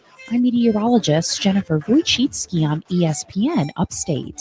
Currently, it's 88. Radio.com is now Odyssey. Download the Odyssey app and listen to ESPN Upstate and all the sports, news, music, and podcasts. You make sure you and your people do everything possible to see that it is perfect. All in one place. It's the Odyssey app for ESPN Upstate. Odyssey is your new home for all the audio that matters to you. Download the Odyssey app today. Get all the sports you love. Big day for the game of baseball. Get more back to normal. And listen to ESPN Upstate. If you're living with chronic joint pain in your knees, hips, lower back, and shoulders, I've got exciting news for you. Emmitt Smith, all-time rushing leader and Hall of Famer. Now you can get relief from pain without harmful medications and surgery. Call my guys at QC Kinetics. QC Kinetics specializes in biologic therapies that can repair and restore damaged tissue. I'm talking about natural pain treatments now available, not just for pro athletes, but to people like you. At QC Kinetics, we're seeing patients every day who suffer from chronic joint pain, but who desperately wanted to avoid surgery. We're treating joint pain with biologic therapies, regenerative solutions with long-lasting results. Listen, it's all about getting your life back. Playing touch football with kids, walking upstairs pain-free, getting back on a job, and patients at QC Kinetics are raving about the results. QC Kinetics. Call to learn more about restorative treatments that can get you back in the game. Call QC Kinetics, 864-448-3772. Two area locations, QC Kinetics, 864-448-3772. That's 864-448-3772. It's a great time to be a Paladin wherever you are, and that includes back on campus. Furman football season tickets are a hot commodity, and now you can get your Furman basketball season tickets as well. Your chance to see Paladin basketball at Timmons Arena and downtown at the Well is just a phone call or a click away. Don't miss your chance and get the best seat in the house. Furman football and basketball season tickets available now by calling 864-294-3099 or by visiting FurmanPaladins.com. Golfers, the best Upstate deal on golf is back and on sale now. The 2021 Upstate Golf Card gets you a round of golf at 9 premier Upstate Steven, courses, and it's only $99. You'll spend more on a sleeve of balls than a round of golf. Grab your foursome and get your Upstate Golf Cards now. Play courses including Legacy Pines, The Rock, Carolina Springs, Links of Tryon, and more. Order at UpstateGolfCard.com. 9 rounds of golf for only $99. UpstateGolfCard.com. UpstateGolfCard.com. G'day, mate. As an Australian, I'm a croc expert. Crikey, get him away from me. I mean Crocs, like the footwear. And as a croc expert, I have to say I like foamies from Skechers bloody better. Because foamies have that stylish, trendy look, plus Skechers' world-famous comfort. All for a price that's down under the competition. Skechers is a comfort technology company, and foamies have comfort innovations your whole family will love. Foamies are ultra-lightweight, water-friendly footwear that are flexible and breathable. Perfect for kicking it by the pool, grilling on the barbie. Or comfy enough to go on a walkabout. Plus, only Foamies come with fits and features like Arch Fit with podiatrist-certified support. And max cushioning that feels like you're walking on big puffy marshmallows. And Foamies are perfect to keep you cool this summer or warm in the winter, which is great because it's actually winter in Australia right now. Good on you, Skechers. So get yourself some machine washable Foamies by Skechers and don't get bit by Crocs. I've not watched yesterday's. Find Foamies at Skechers.com, a Skechers store, or wherever stylish footwear is sold. Progressive wants your pets to be their best selves, so we cover them in our auto policy. And we created this self-empowerment series just for them. You are perched by the windowsill, working on a truly epic hairball. A lowly bird passes by and instinctively surrenders. You are feared by birds. Get coverage for your pets with an auto policy from Progressive. Progressive Casualty Insurance Company and affiliates. Coverage for cats and dogs included with the purchase of collision coverage and is subject to policy terms. Yep. Goodyear knows the importance of keeping momentum as you head down the stretch. Momentum starts with movement. It's pulled from the air like a contested rebound. Yeah. Momentum builds with steals and fast breaks. It was and a it's proven good by show. deep It just threes didn't as the know- shot clock expires. It didn't know how to Momentum handle is how itself, we you know what I mean? change the game. And now it's time to discover where it can take us. Goodyear, more driven. And now, the Rob Brown Show presents Twitter Trending Topics. Here's what's happening on the internet. Let's see what Rob Brown knows about it. No, I will not be bringing up any nerd topics because we are leading into the show for men. Topic number 1 is Getter. Audible. I'm calling it audible on you, Diesel. No, you have to talk about Getter. No. Yes. I'm calling it audible Get her. on you. I'm gonna get her right here. All right. I'm gonna get her right here. I'm gonna get her done. Said that in his life before. Swung and missed every time. It hadn't stopped him. Hey man, successful 60% of the time, every time. Dude, I had an old guy in a bar once give me some love advice. He goes, "Man, just keep hitting base hits. Every now and That's again, it. you'll get a home run." That's it. That's it. All right. So Dabo's getting roasted on Twitter right now. So we're going to make this the Twitter trending topic. Dabo is getting roasted right now on Twitter, Diesel, because back in 2015, Dabo Swinney said in an interview that if players started to get paid, that he would, quote, go do something else, end quote. He said, quote, as far as paying players, professionalizing college athletics, that's where you lose me. I'll go do something else because there's, quote, enough entitlement in this world as there is, end quote. Yet, earlier today, a Clemson player came out and said that Dabo is very excited about the opportunities for players. Now, I will acknowledge, Diesel, that this comment was 6 years ago, and people can change their opinions. Yeah. But do you believe Dabo would genuinely quit ball now that players are getting paid? Do you think that he genuinely has changed his opinion? Or does Dabo have the same opinion but just realizes now that Nick Saban, who has always been a player advocate for the most part, will go, hell yeah, come to Alabama and get that cheddar, and he would lose recruits if he is anti-NIL laws? Is Dabo being genuine, or is he covering up for the sake of recruiting? That was Dabo 6 years ago saying, no way in hell do I want this to happen, but I can't just come out and flat out say I don't want this to happen because it's going to happen and it's going to hurt me in the future. Now, maybe he still went a little heavy-handed with those comments, and it's a little difficult to walk those comments back. But yes, I would absolutely use that against him in a recruiting battle, just like Jamie Chadwell on our show, the show for men the other day, who said last week that he is absolutely going to tell recruits who are trying to decide between Coastal or South Carolina, come here and you have a legitimate shot to get into the playoff. It's just one of those things you say in a recruiting meeting. Like, nobody really believes it, but you say it, and maybe, just maybe, you steal one away. Dabo said, quote, who knows, they may do away with college football in 3 years. There may be no college football. They may want to professionalize college athletics. Well, then maybe I'll go to the pros. If I'm going to coach pro football, I might as well do that, end quote. You guys, do you believe that Dabo genuinely all of a sudden is totally chill with this? He's not. No, he has to be. He has to be. He has to be. He doesn't have a choice. First thing you're going to learn, be careful about making hardline stances, ladies and gentlemen, because they may bite you in the rear. Your 3 o'clock keyword is BEAM, B-E-A-M, BEAM. Text that word to 72881 for your chance to win $1,000 and the $1,000 cash dash on ESPN Upstate. Text BEAM, B-E-A-M, to 72881. I make room for Diesel and Mark Ryan on that show for men that drinks seltzer, ESPN Upstate. Later. ESPN Upstate, WIRD I'll Greenville, WORD Spartanburg, And time when I finally actually have a clock to look HD3. An Odyssey station. This is SportsCenter. I'm Christine Lisi. Hey, thanks for hanging out, everybody, on the stream. See you tomorrow. Game 5.